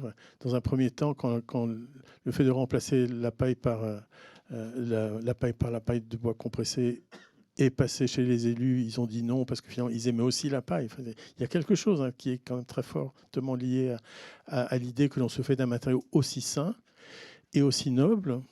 Parce que comme la laine de verre, c'est pas très noble. Ça donne aussi envie aux élus de voir des projets comme ça qui rassemblent. C'est pas pour rien que tout le monde s'est déplacé pour voir votre expo, quoi. Donc voilà, quand l'idée du remplacement était arrivée au début, c'était non. Et puis à un moment donné, ils ont demandé, mais et si on le faisait, ça coûterait combien? Et le résultat donc, est positif. Donc voilà, le clos et le couvert, robuste, c'est l'essentiel, quoi. J'ai une dernière question à vous poser, avant de passer la parole à Cédric Lefebvre. Je pense que je connais déjà la réponse, mais dans quelle mesure la paille est un matériau adapté à la construction d'habitats collectifs? D'une certaine manière, j'ai un tout petit peu répondu. Je n'ai pas eu l'occasion, parce que vous savez, le métier d'architecte, c'est aussi un métier d'occasion, hein. Et donc moi, j'ai plutôt une vie liée au logement social et aux équipements publics. Enfin, c'est ma génération, un peu, c'est celle-là. Et effectivement, je n'ai pas travaillé avec des bailleurs sociaux avec qui il était possible d'envisager ça. On fait plein d'autres expériences, hein. À l'heure actuelle, avec Aquitanis, je fais des logements sans aucun système de ventilation. Zéro. Ni VMC simple flux, double flux, ni VNC, rien du tout. Donc il y a d'autres combats. Celui-là, le combat de la paille, c'en est un vrai, mais le combat de la qualité de l'air, de la santé, c'en est un autre. Donc les combats, on ne peut pas tous les mener en même temps. En ce qui concerne le logement, je pense vraiment que l'évolution des techniques sur la paille, parce que quand même, le milieu de la paille fait un énorme travail aujourd'hui, hein, de recherche et développement. Et je pense que vraiment la paille insufflée, c'est l'avenir. Et la paille insufflée va réduire tout ce qui est finalement structure. Enfin, tu peux en parler certainement mieux que moi. Pour moi, ça va passer par ça. Ça va passer par ça. Et on parlait du chantier tout à l'heure. Vous voyez, on a malheureusement eu des incendies de bâtiments en cours de chantier. Vous vous souvenez de ce qui s'est passé en Île-de-France récemment, et des bâtiments en bois. En fait, il faut changer les règles de sécurité liées au chantier. Parce que quand le bâtiment est ouvert, quand le bâtiment n'est pas terminé, quand tout n'a pas été accepté finalement, quand tout le travail de la sécurité au feu n'a pas été achevé, le bâtiment sur le chantier est fragile. Et puis après, il y a aussi une manière de ranger ou de ne pas ranger les bonbonnes de gaz. Enfin, tout ça est catastrophique. Et sans doute qu'il faut, dans nos CCTP, être exigeant sur la façon dont le chantier est organisé dans le temps, de telle manière qu'on ne se retrouve pas face aux situations difficiles que l'on a connues avec ces incendies, quoi. Donc le chantier, c'est une clé pour l'eau et aussi pour autre chose. Merci Philippe Madec. Je vais passer la parole à Cédric Lefebvre. On a la chance d'avoir 4 bailleurs sociaux aujourd'hui, dont un qui est représenté par vous-même. Est-ce que, en introduction, vous pouvez nous donner votre intuition, votre avis sur la construction paille en tant que maître d'ouvrage? Alors, L'intuition, la vie, c'est que d'abord, ça va répondre à tout ce qui a été dit depuis tout à l'heure. C'est-à-dire que bon, alors il faudra convaincre, mais je pense que c'est un matériau noble hein, parce qu'il stocke du carbone. En tout cas, il n'en émet pas dans la construction. Donc ça, rien que ça, aujourd'hui, c'est une bonne raison. L'autre élément, il est un peu moins intuitif. Quand on a décidé de lancer nos 3 opérations en construction paille, on savait quand même qu'il y avait 1000 logements, je crois, enfin 1000 bâtiments construits en paille en France et que le plus ancien venait de fêter ses 100 ans. Voilà, il doit dater de 1920 à peu près. Donc voilà, on partait pas non plus de rien. Donc il y avait quand même un minimum de garantie de durabilité et de retour d'expérience, même si c'est peu à l'échelle du nombre de bâtiments. Voilà, il y avait quand même une forme il y avait cette sécurité. Et puis il y avait l'engagement environnemental pour toutes les raisons qui ont été présentées depuis tout à l'heure. Donc l'intuition, c'était ça. Et donc, depuis, effectivement, il y a eu des réalisations avant ce qui nous rassemble aujourd'hui, l'envie de structurer, d'aller encore plus loin. Quel est le premier retour d'expérience que vous avez sur ces réalisations? Peut-être les présenter même brièvement, qu'on comprenne ce que vous avez, comment vous êtes engagé dans ce travail. Alors, vous allez plus vite que nous, mais les opérations ne sont pas réalisées à date, mais on devrait être sur des ordres de service pour les 3 opérations en 2024. Voilà, alors, ce qui est intéressant, c'est qu'on est sur une opération. Alors, on a une particularité, c'est qu'on est le bailleur qui est le plus étendu en Normandie. On va de Dieppe à Cherbourg en s'évasant jusqu'à Val-de-Reuil, pour reprendre l'expression de Mathias. Mais nous, on part plutôt du littoral. Voilà, et on a une opération donc dans l'Eure de 8 logements, une opération en Seine-Maritime à Bacqueville-en-Caux de 17 logements et une opération à Bretteville-sur-Lèze de 32 logements, à la fois en individuel et on va dire en petit collectif. Voilà, ce qui est intéressant avec cette 3e opération, c'est qu'elle est, elle, menée dans le cadre d'un marché de conception-réalisation. Donc on travaille sur les deux logiques, l'OMA classique sur les 2 petites opérations et en marché de conception-réalisation sur la 3e. Voilà, donc aujourd'hui, les seuls retours que je peux vous faire, mais je suis heureux d'avoir appris plein de choses ce soir avec les équipes de Normandie sur les phases de chantier. Ce qu'on peut vous faire, nous, comme retour, c'est les difficultés sur lesquelles on a buté dans ces phases de conception. Et moi, j'en tire deux leçons. Enfin, une leçon sur cette phase conception, c'est qu'il faut que l'on soit tous raisonnables dans ces projets-là. Construire un bâtiment, c'est un exercice d'équipe entre le maître d'œuvre, le maître d'ouvrage, la collectivité avec laquelle on travaille, je pense à Bretteville-sur-Lèze notamment. Enfin voilà, c'est un travail collectif et avec évidemment les entreprises. Il faut que chacun soit raisonnable et on va avoir un premier sujet dans le premier temps qui est un peu de réfréner nos envies. C'est-à-dire que si sous prétexte qu'on construit des bâtiments, enfin qu'on conçoit des bâtiments en paille, on apporte tout un tas de suppléments aux bâtiments que l'on construit, on va avoir des bâtiments qui vont être trop chers et finalement on va tuer le projet parce qu'on ne va pas retrouver les 15% que vous évoquiez et que nous on était prêts à intégrer dans nos opérations, mais on va se retrouver à des plus 50, plus 60% et là à un moment ça passe presque l'envie de se battre d'une certaine manière.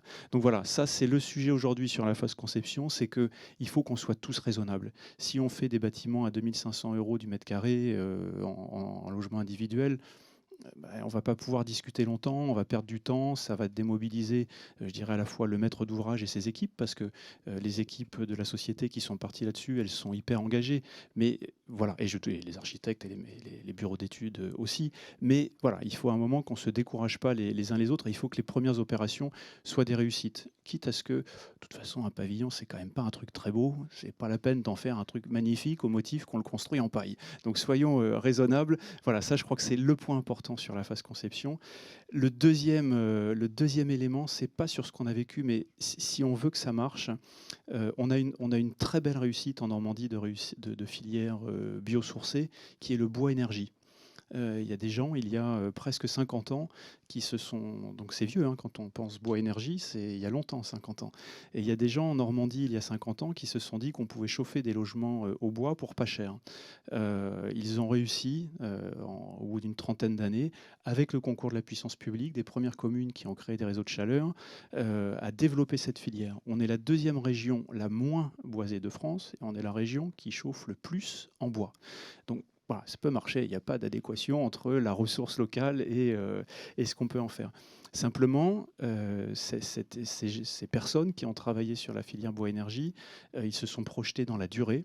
Ils ont pu compter sur les collectivités locales. Vous pouvez donner des exemples de construction de collèges. Il y a beaucoup de bâtiments publics en fait dans vos références aujourd'hui.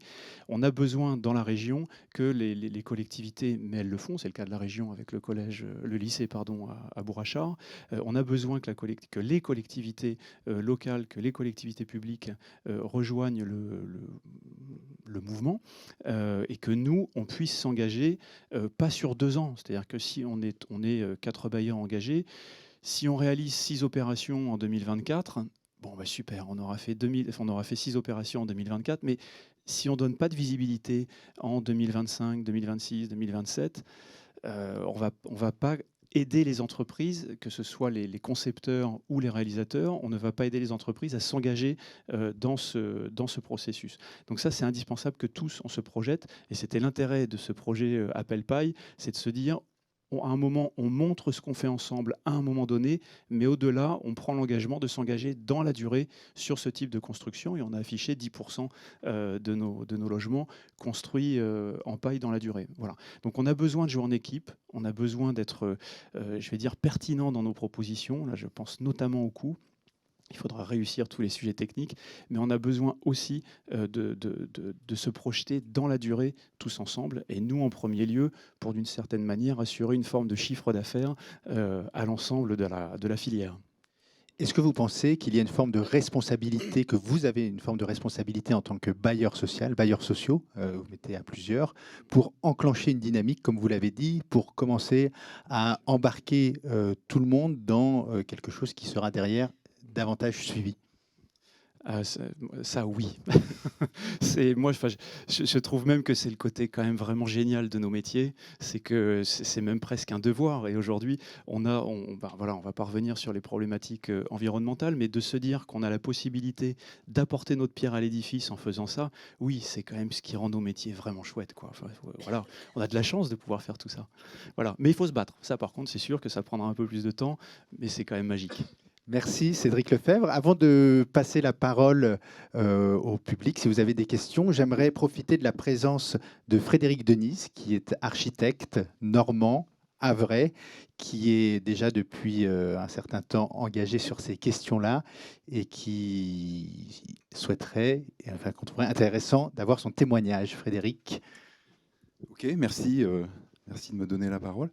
Moi, ça va être très rapide. C'est pour montrer quelques réalisations, effectivement, havraises ou de la région havraise, pour montrer que la paille n'est pas qu'un matériau d'avenir, ça l'est, mais c'est aussi un matériau du présent. C'est aussi un matériau du passé. En fait, c'est un matériau intemporel, puisqu'on a toujours utilisé de la paille pour construire depuis qu'on construit, notamment en Normandie, dans le Torgy.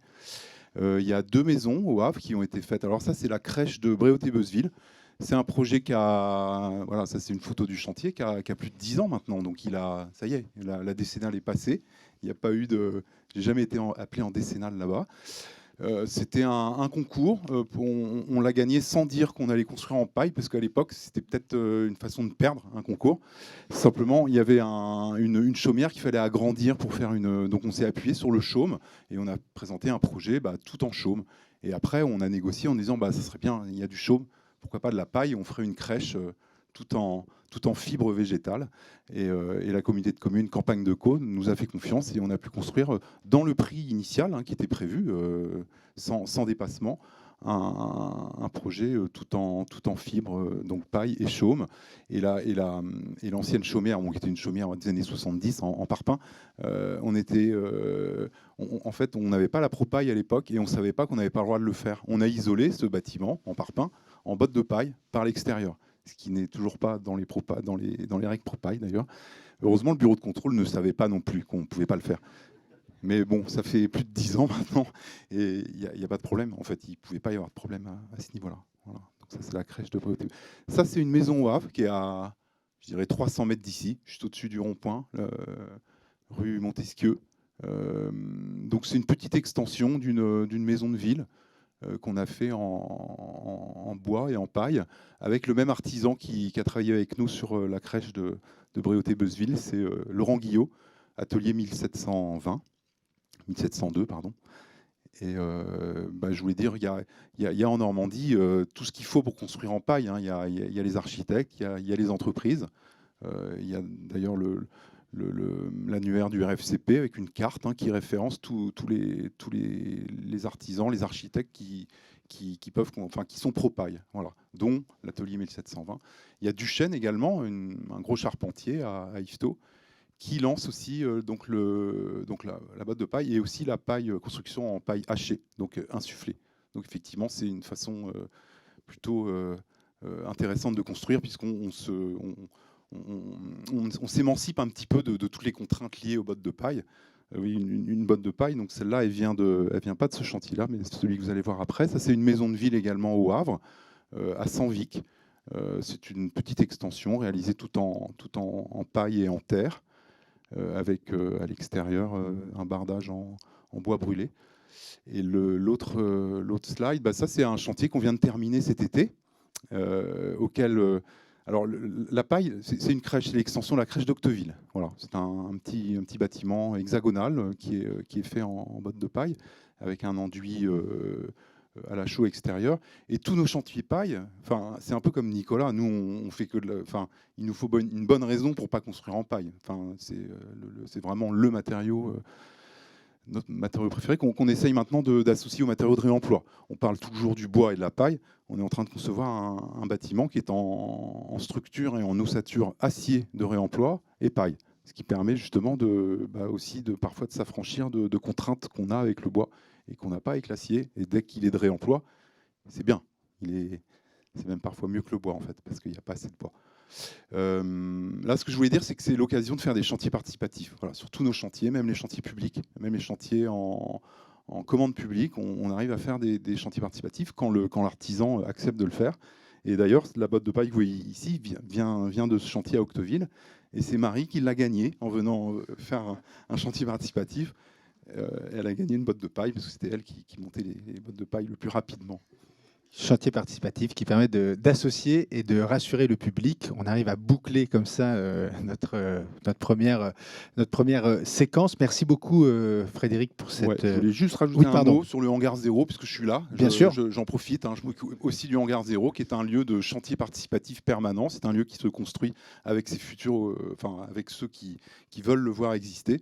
C'est un grand chantier d'autoconstruction participative et je vous invite à nous rejoindre. Tous les jeudis, il y a des chantiers terre et puis un week-end par mois, un chantier également d'enduit terre, mais il y a des chantiers aussi charpente et tout ça tout le temps. On y travaille un petit peu la paille, qu'on rajoute surtout dans les enduits. Merci. Merci beaucoup. Je vous propose maintenant de poser vos questions. On va être en dispositif de frugalité technique puisqu'on a 2 micros pour nous tous, mais ça devrait le faire si on s'organise bien. N'hésitez pas donc à poser vos questions aux intervenants, mais aussi à vous présenter pour enclencher un débat. Suite à ça, je vous proposerai de passer dans la pièce à côté pour un petit cocktail dîner où on poursuivra les discussions, mais de manière plus informelle. La parole est à vous et surtout au premier qui se lance. Merci. C'est juste pour rebondir sur les différents sujets. Donc, Laure Tanquéré, je suis la directrice de l'Union pour l'habitat social de Normandie, donc association qui regroupe à l'échelle du territoire normand une 50aine de bailleurs sociaux. Donc, je voulais rebondir et déjà remercier les 4 organismes présents ce soir dans l'organisation de cette soirée sur Apple Pie, parce qu'ils sont tous aujourd'hui adhérents à l'association, dont certains même administrateurs. Donc on parlait tout à l'heure d'embarquer, de massifier, donc ça va être vraiment un levier pour embarquer l'ensemble des bailleurs sociaux dans la dynamique. Aujourd'hui, on parlait formation, bilan carbone aussi, donc c'est des mots qui ont retenu mon attention parce qu'au sein de l'association régionale, on a un projet, est-ce que nous aussi on a une feuille de route, de pouvoir former tous les collaborateurs des organismes HLM sur le bilan carbone, la méthodologie à réaliser du bilan carbone, pour qu'on parte d'un état zéro. Aujourd'hui, on en est où dans la construction? Effectivement, le bâtiment est vraiment émission de gaz à effet de serre, donc ça on l'a vu tout à l'heure. Et voilà, on va s'engager sur du long terme au sein de la filière, donc dans 5 ans, dans 6 ans, où on en sera dans les bilans carbone, une fois qu'on aura fait l'état zéro. Donc on va mettre en place une formation promo climat avec les bailleurs sociaux normands. Donc c'est important de le signaler aussi dans les dynamiques régionales, ça prend du temps, mais on embarque au fur et à mesure le collectif. Et puis le dernier point, c'est on s'engage dans la durée, on va se projeter. La massification passe par les projets. Et donc, l'engagement, on y va. Ce qu'on construit avec les partenaires du territoire, donc l'ARP, on en a parlé du bois, on a Fibois qui est présent ce soir. Donc, on travaille tous ensemble sur l'élaboration du pacte bois biosourcé. Donc, c'est un pacte qui, on espère, sera signé début d'année prochaine, qui va embarquer donc aussi bien les bailleurs sociaux que les promoteurs, donc privés. Et on va se dire, voilà, on s'engage tous ensemble à construire tant de pourcentage de projets en biosourcé. Donc c'est important de le signaler. Et voilà, petit à petit, on va embarquer tout le collectif. Donc c'était, voilà, je voulais rebondir un petit peu sur les différentes interventions qui étaient très riches et remercier tous les partenaires qui sont présents dans la salle. Voilà, merci. Merci. Embarquer tout le collectif, effectivement, et structurer une filière, c'est déjà se rencontrer, se reconnaître, et c'est aussi l'objectif de cette soirée. C'est pour ça que je vous demande de vous présenter, pour ceux qui prennent la parole, c'est faire ce premier pas. Oui, bonsoir, Dominique Frébourg, je suis administrateur de la Fédération française du bâtiment du Havre, après en avoir été président, et je suis aussi administrateur chez Logéo. J'ai 3 questions à poser, mais très courtes. La première question, quid de la ressource? Parce que c'est tout à fait intuitif, mais je n'ai pas l'impression qu'il y ait de la paille à vendre en pagaille. Donc, est-ce que ça, c'est un problème ou pas? Deuxième question, je pense que dans ce type de construction, les murs doivent avoir une destination. Par exemple, je pense à crocher un meuble haut, des éléments de cuisine. J'imagine qu'on ne peut pas faire ça dans la paille, donc il faut prévoir l'ossature en conséquence. Ça veut dire que tant que la construction aura cette conception-là, les éléments ils seront là et pas ailleurs, quoi. Donc il n'y a pas vraiment de polyvalence là-dessus. Et puis troisième question, ça concerne l'insufflation paille. Est-ce qu'on peut imaginer insuffler de la paille dans un bâtiment existant pour en améliorer le bilan thermique?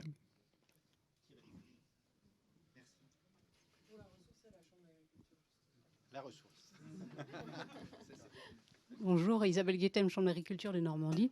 Justement, avec l'UHS et puis ARP, on a mené l'année dernière une étude justement sur cette question, y a-t-il la ressource en Normandie?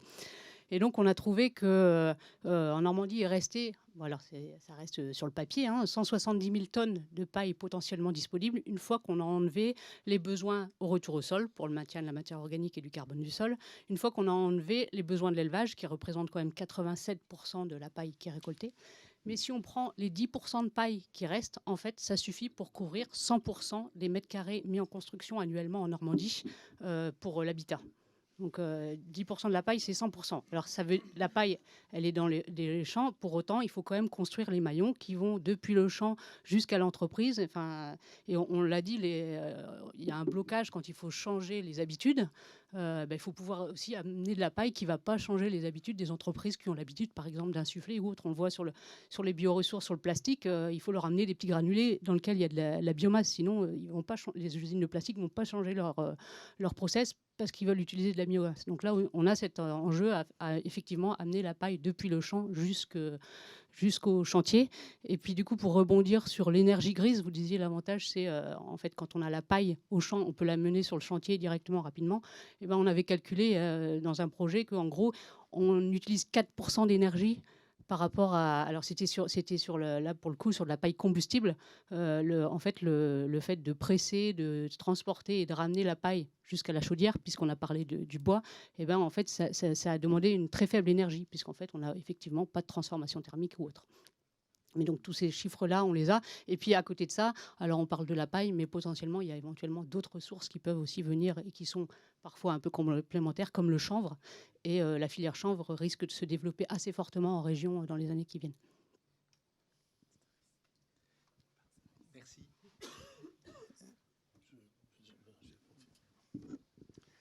Tu pourras aussi répondre sur la question du support intérieur. Ouais. Meubles de cuisine. Oui. Bon, ça dépend des projets. Il faut toujours commencer par ça. Ça dépend des sujets, et y compris avec la terre crue, quand vous l'utilisez en intérieur dans du logement, par exemple, pour réussir à avoir une inertie très utile pour le confort d'été. Dans le panneau de BTC qui est à l'intérieur du séjour, par exemple, vous avez des projets qui sont comme ça à l'heure actuelle à Biganos, par exemple, vous n'allez rien accrocher sur la BTC. Voilà. Parce que finalement, votre rapport à votre bâtiment change aussi. Mais cela étant dit, puisque je vous ai parlé notamment du projet d'Angoulême, on est dans un établissement scolaire où on a un certain nombre d'enjeux à respecter. Alors, comment est composé le mur? Je veux dire vers l'intérieur. Donc, on a la botte de paille. On rajoute 6 cm de laine de bois compressée pour régler tous les problèmes de pont thermique. Et pour rentrer dans la logique de l'acoustique, on a un vide d'air de 5 cm qui correspond aux structures qui nous permettent de mettre à l'intérieur 2 plaques de Fermacell. Et donc on se retrouve avec masse ressort masse, et on règle l'acoustique des classes comme ça. Et là, vous imaginez bien que dans 2 plaques de Fermacell, vous accrochez ce que vous voulez. Donc, et après, il y a d'autres solutions. Dans les maisons, ce n'est pas nécessaire de faire ça. Enfin bref, sur ça, je vais te laisser répondre. Effectivement, il y a beaucoup de techniques en fait pour. La paille n'est jamais montrée, on ne la voit jamais, donc elle est toujours recouverte. Et donc elle peut être couverte par tout un tas de choses, donc notamment la terre. Alors la terre n'est pas propice forcément à tous les usages, mais en intérieur, en parement sur. En fait, disons la paroi la plus, on va dire la plus propre qui soit, serait une paroi composée de paille, d'enduit extérieur à base de chaux et d'enduit terre à l'intérieur. C'est-à-dire on aurait en gros que 3 matériaux qui feraient la paroi. Ça c'est vraiment dans le cas un peu optimal, mais effectivement ça nécessite, notamment en intérieur, d'accepter d'avoir de la terre chez soi. En réalité, il y a beaucoup de freins aussi psychologiques, et notamment celle de la question de la solidité. On peut en fait très bien planter une vis, planter une cheville plutôt, puis une vis dans de la terre. La terre en fait fait environ au moins 4 cm d'épaisseur, et on atteint une résistance à l'arrachement qui est aussi importante que du placo, voire du Fermacell, quand la terre est vraiment bien faite. Donc c'est-à-dire qu'on peut vraiment accrocher beaucoup de choses. Ouais. Après, on peut aussi, quand on sait qu'on va avoir vraiment des charges particulièrement lourdes, avoir une ossature au bois cachée, on sait où aller taper dans les montants. Voilà, donc ça c'est vraiment pour la... Mais c'est vrai qu'on n'est pas tout le temps aussi pur, on va dire, dans la manière de faire une paroi paille. C'est-à-dire que là, on n'utiliserait donc pas aucun élément plastique, c'est-à-dire qu'on n'a pas de pare-vapeur, pas de pare-pluie. Enfin, vous voyez, c'est vraiment l'essentiel de ce que pourrait être la paroi paille. Et encore, on pourrait même dire qu'à l'extérieur, ça pourrait être aussi de l'enduit terre, si toutefois on est assez protégé par un haut-vent, par exemple, qui empêcherait à l'eau de venir ruisseler sur la terre et à terme dégrader la terre et puis éventuellement la paille. Donc voilà, on peut vraiment être sur des techniques qui sont vraiment très simples et qui pourtant sont robustes. Après, effectivement, on peut avoir tout un tas de parements intérieurs, puisqu'effectivement, il y a la question d'avoir des vides d'air qui peuvent être donc pour la question acoustique. On peut avoir besoin de faire passer les réseaux, faciliter le passage des réseaux, parce que c'est vrai que sinon, le faire passer dans la terre, sous la paille, ça se fait, mais c'est aussi des contraintes. Donc avoir un doublage intérieur dans lequel on passe les réseaux, on a un isolant, et en fait, on peut venir du coup accrocher exactement ce qu'on veut de manière aussi libre que dans n'importe quel habitat, quoi. Voilà, donc cette question-là, elle est assez facilement résolue. On n'a jamais eu, en tout cas nous, de mauvais retours d'expérience sur ça. Et sur la troisième question, sur l'existant, pardon. Oui, alors sur l'existant, alors, c'est vrai qu'on a un tout petit peu abordé la question de l'assurabilité. Aujourd'hui, il y a des règles professionnelles qui datent de 2012, qui ont été validées par l'AQC en 2017 et qui, du coup, de fait, rendent les techniques qui sont décrites dans ces règles pro comme assurables, comme une technique courante. Donc, il n'y a aucun problème pour assurer ces techniques. Donc là, on est sur des techniques classiques de murs à ossature bois. Mais aujourd'hui, il y a beaucoup d'expérimentations autour de l'isolation de l'existant, donc soit par l'intérieur, où là il n'y a a priori aucun problème, hein, puisqu'il n'y a pas de problème d'eau, etc., ou même aujourd'hui par l'extérieur, donc il y a des expérimentations qui sont poussées sur ces questions, et il y a de nouvelles règles professionnelles qui sont en train d'être écrites, qui vont, je crois, sortir l'année prochaine, et qui vont du coup permettre d'assurer également l'isolation par l'extérieur en paille. Donc ça va être vraiment un pas très important vers l'usage de la paille en rénovation. Après, en intérieur, on peut faire a priori ce qu'on veut tant qu'on respecte. Il y a évidemment des choses à respecter, à vérifier, hein, notamment la question de la migration de l'eau à travers la paroi. Mais ça, c'est vrai dans toute réhabilitation de patrimoine ancien, où dans tous les cas, il faut faire attention à ça. On proscrit évidemment l'usage de mortiers de ciment, par exemple, qui bloquent l'eau. Enfin, voilà, il faut évidemment faire attention à ça, puisqu'il faut que la vapeur puisse migrer à travers la paroi sans être bloquée, et pour ne pas avoir de points de rosée à l'intérieur de la paroi qui endommagerait la paroi. Mais ceci est vrai pour tout matériau. C'est vrai que je voulais peut-être juste rajouter ça, mais une laine de verre qui prend l'eau, elle est foutue, hein. Donc c'est pareil, en fait. Nous, je vois moi régulièrement des chantiers autour de chez moi de rénovation par l'extérieur avec de la laine de verre, avec la laine de verre qui reste plusieurs jours, qui se prend des orages, etc. Elle devrait être changée, mais elle n'est jamais changée parce qu'en fait, elle sèche. On se dit c'est bon, et en réalité, elle perd, je crois, jusqu'à 60% de ses capacités. Donc cette question de l'eau, en fait, elle est vraie pour tous les matériaux. C'est juste que la paille, il y a une association avec le fait qu'elle puisse éventuellement moisir, quoi. Mais en réalité, il faut protéger tous les matériaux qui craignent l'eau, il faut les protéger. Sinon, ils ont tous tendance à perdre leurs propriétés. Voilà. La question portait essentiellement sur l'insufflation. L'idée de dire, les murs classiques des années 70, murs porteurs, panel intérieur, vide d'air, est-ce qu'on peut utiliser les 5 cm? Oui. Alors, là, tout ça, c'est vraiment en cours d'expérimentation, mais je crois qu'on va pouvoir, à partir de 7-8 cm, insuffler de la paille hachée, jusqu'à après l'épaisseur qu'on veut. Donc, ça veut dire qu'on va vraiment pouvoir l'utiliser dans toutes les situations possibles, y compris là. Effectivement, aujourd'hui, physiquement, en fait, la botte de paille est une contrainte, hein. Elle est assez épaisse, elle est lourde à porter, etc. Donc ça va faciliter clairement son usage par la suite. Merci. Une autre question? Bonjour, Rodolphe de Varanguin, je suis architecte à Paris. En premier lieu, je voulais témoigner de l'aventure de la paille qui m'a poursuivi depuis ma propaille jusqu'à aujourd'hui, avec une première livraison d'un bâtiment où on a eu même des fuites d'eau. On a fait ces 100 points de vérification sur de la botte de paille pour savoir si elle n'était pas endommagée. Et je voulais aussi, donc, dans un premier lieu, rebondir sur ce qui s'était dit sur des entreprises qui finalement forment pendant le chantier. Et nous, on a eu cette expérimentation. On a eu en fait un charpentier qui n'avait jamais monté de paille. Et on a eu des spécialistes en isolation et enduit intérieur qui sont intervenus pour faire de la formation auprès de tout le monde. Enfin, ils l'ont fait en fait de manière volontaire, avec moi et ma compétence, mais jeune, on va dire, qui avait quand même peu d'expérience de chantier dans ce domaine. Et finalement, tout s'est très très bien passé. Enfin, c'était une aventure humaine assez extraordinaire.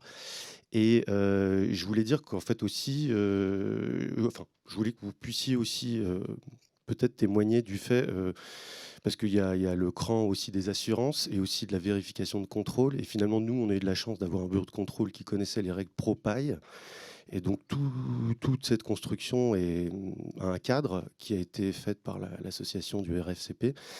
Et donc, quand les bureaux de contrôle les connaissent, ils savent en juger et savoir si les choses sont correctement réalisées, ce qui donne une garantie à cette construction. Et donc, voilà, peut-être que vous pourriez rebondir là-dessus sur des expériences de succès ou d'échecs peut-être d'ailleurs, parce que ça démarque maintenant. Je vais réagir sur la question du bureau de contrôle. En fait, dans nos projets qui essaient de faire bouger les lignes, on fait passer des euros au bureau de contrôle. C'est-à-dire qu'avec nos maîtres d'ouvrage, on fait passer des euros. C'est-à-dire qu'on donne le dossier à des bureaux de contrôle, on les écoute ensemble pour que ça devienne une histoire maître d'ouvrage, maître d'œuvre. Et ils présentent, la question c'est comment vous faites pour pas qu'il y ait d'ATEX, par exemple. Hein, c'est la première question. Et ils présentent leur attitude par rapport au projet. Et donc voilà, on fait ces choix-là. Je ne vais pas vous dire qui on prend quasiment chaque fois, mais c'est assez souvent les mêmes.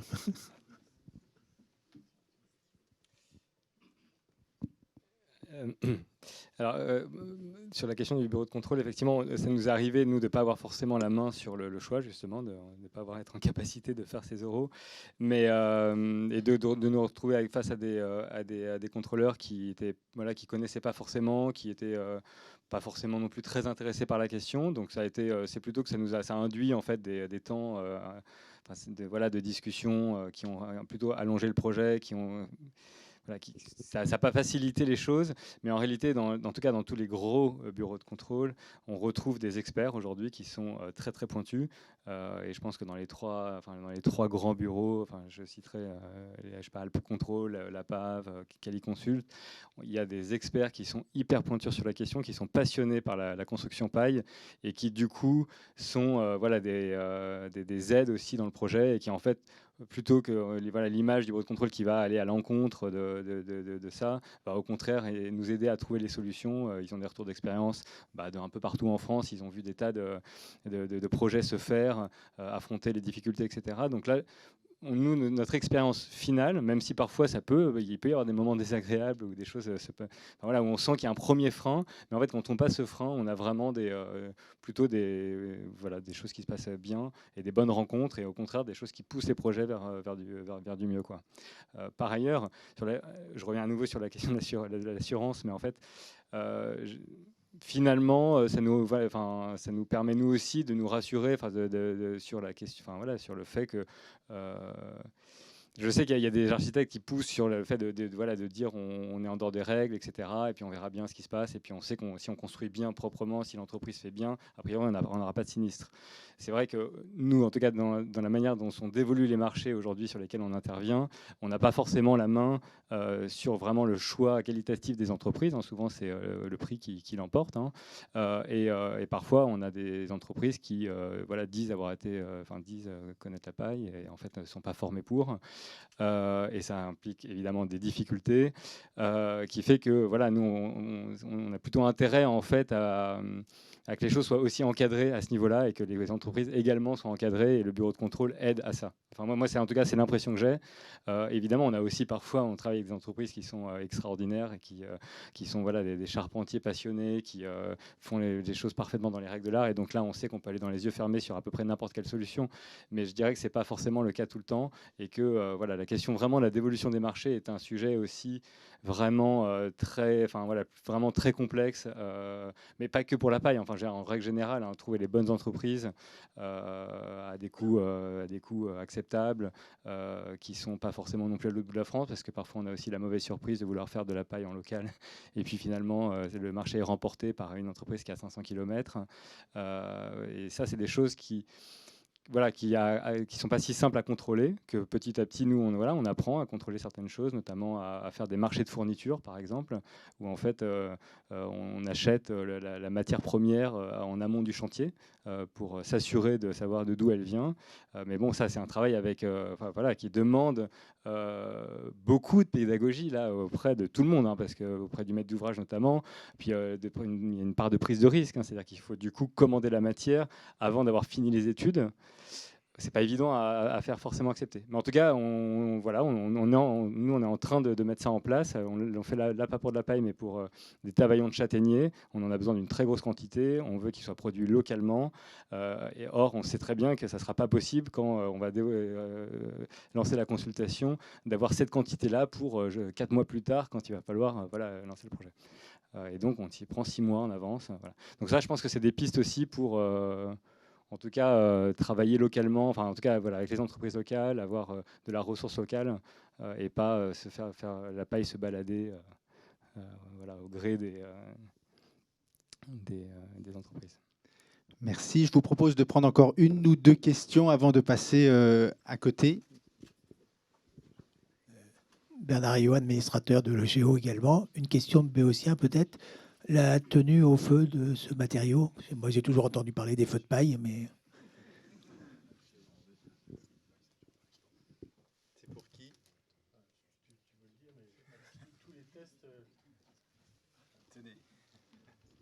Tous les tests de résistance au feu de la paille ont dû être arrêtés tellement ça durait longtemps, quoi. Il n'y a pas d'air dans la paille, c'est très compact, ça brûle pas. Enfin, voilà. On peut essayer.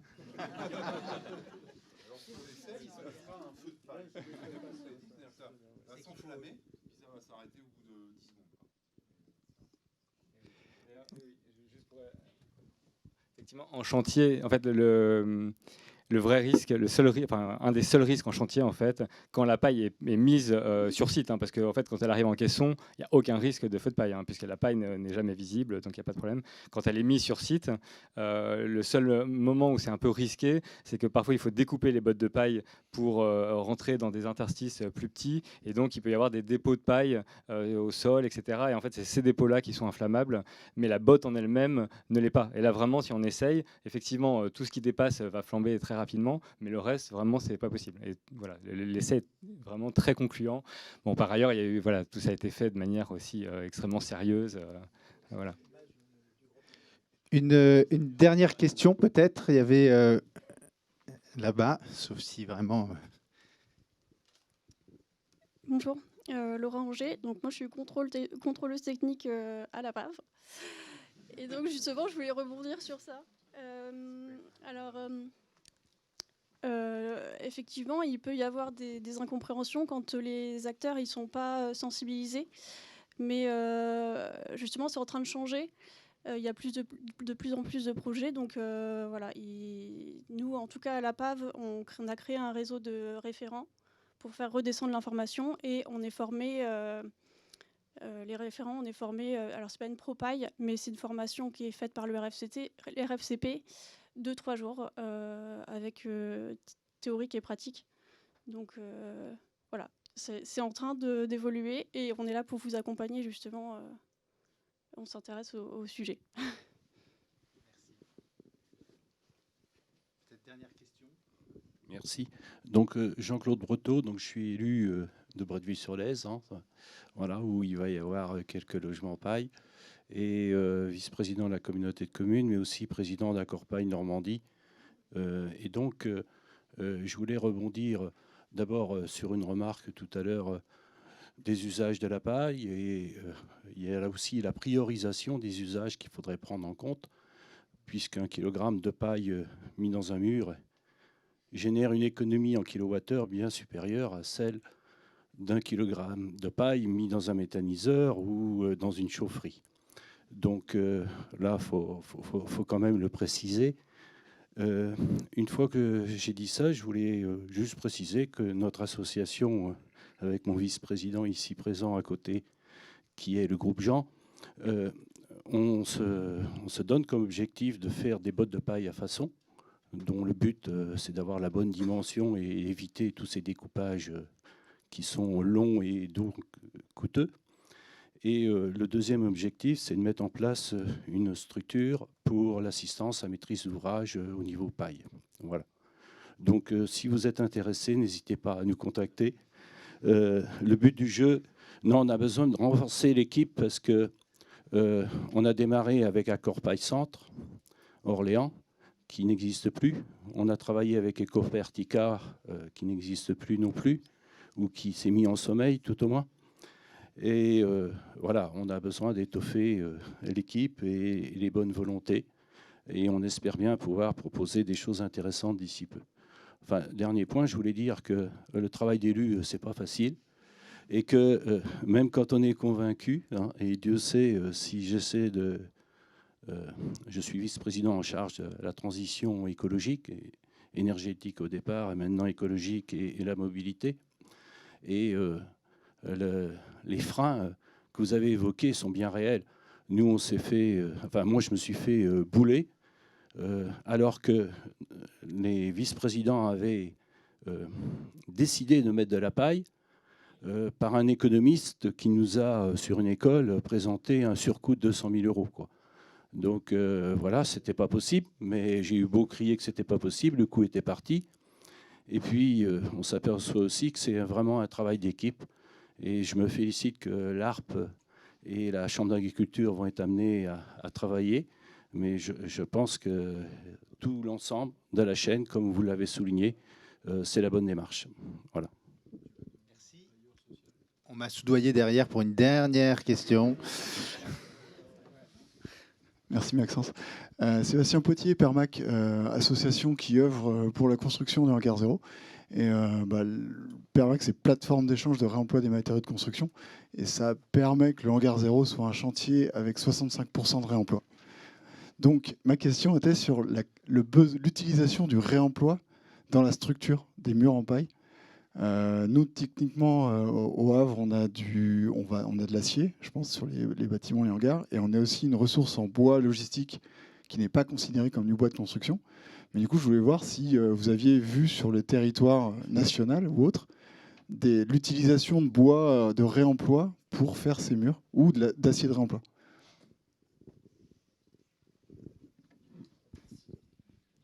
Alors, là, je parle d'une expérience qu'on a, nous, à l'agence.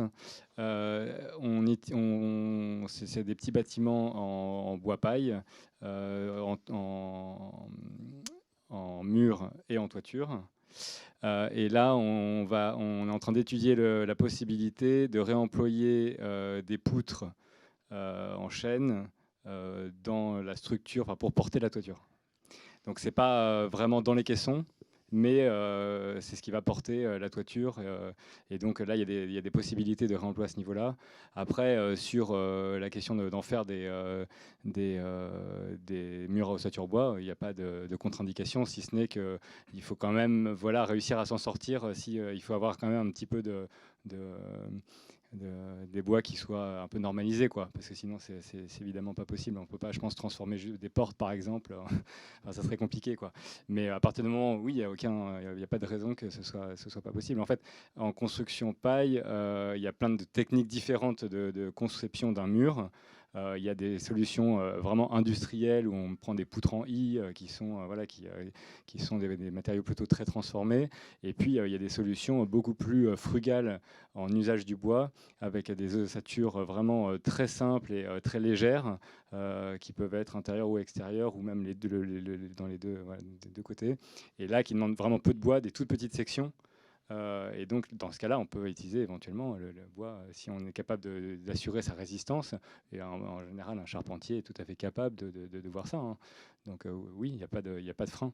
Le vrai frein, c'est d'avoir assez de bois qui se ressemble à un instant T. Enfin, de toute façon, en réemploi, c'est souvent la question. C'est voilà. Il est 20h. Dans une heure, il y a un match qui commence.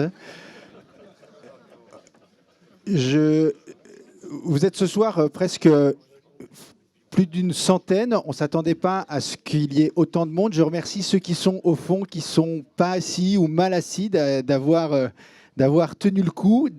Tous d'avoir répondu présent. Ça témoigne de l'intérêt de cette démarche. Peut-être juste avant de passer à côté pour continuer à discuter, mais de manière plus informelle, le 139, aujourd'hui, on parle de construction paille, de construire autrement.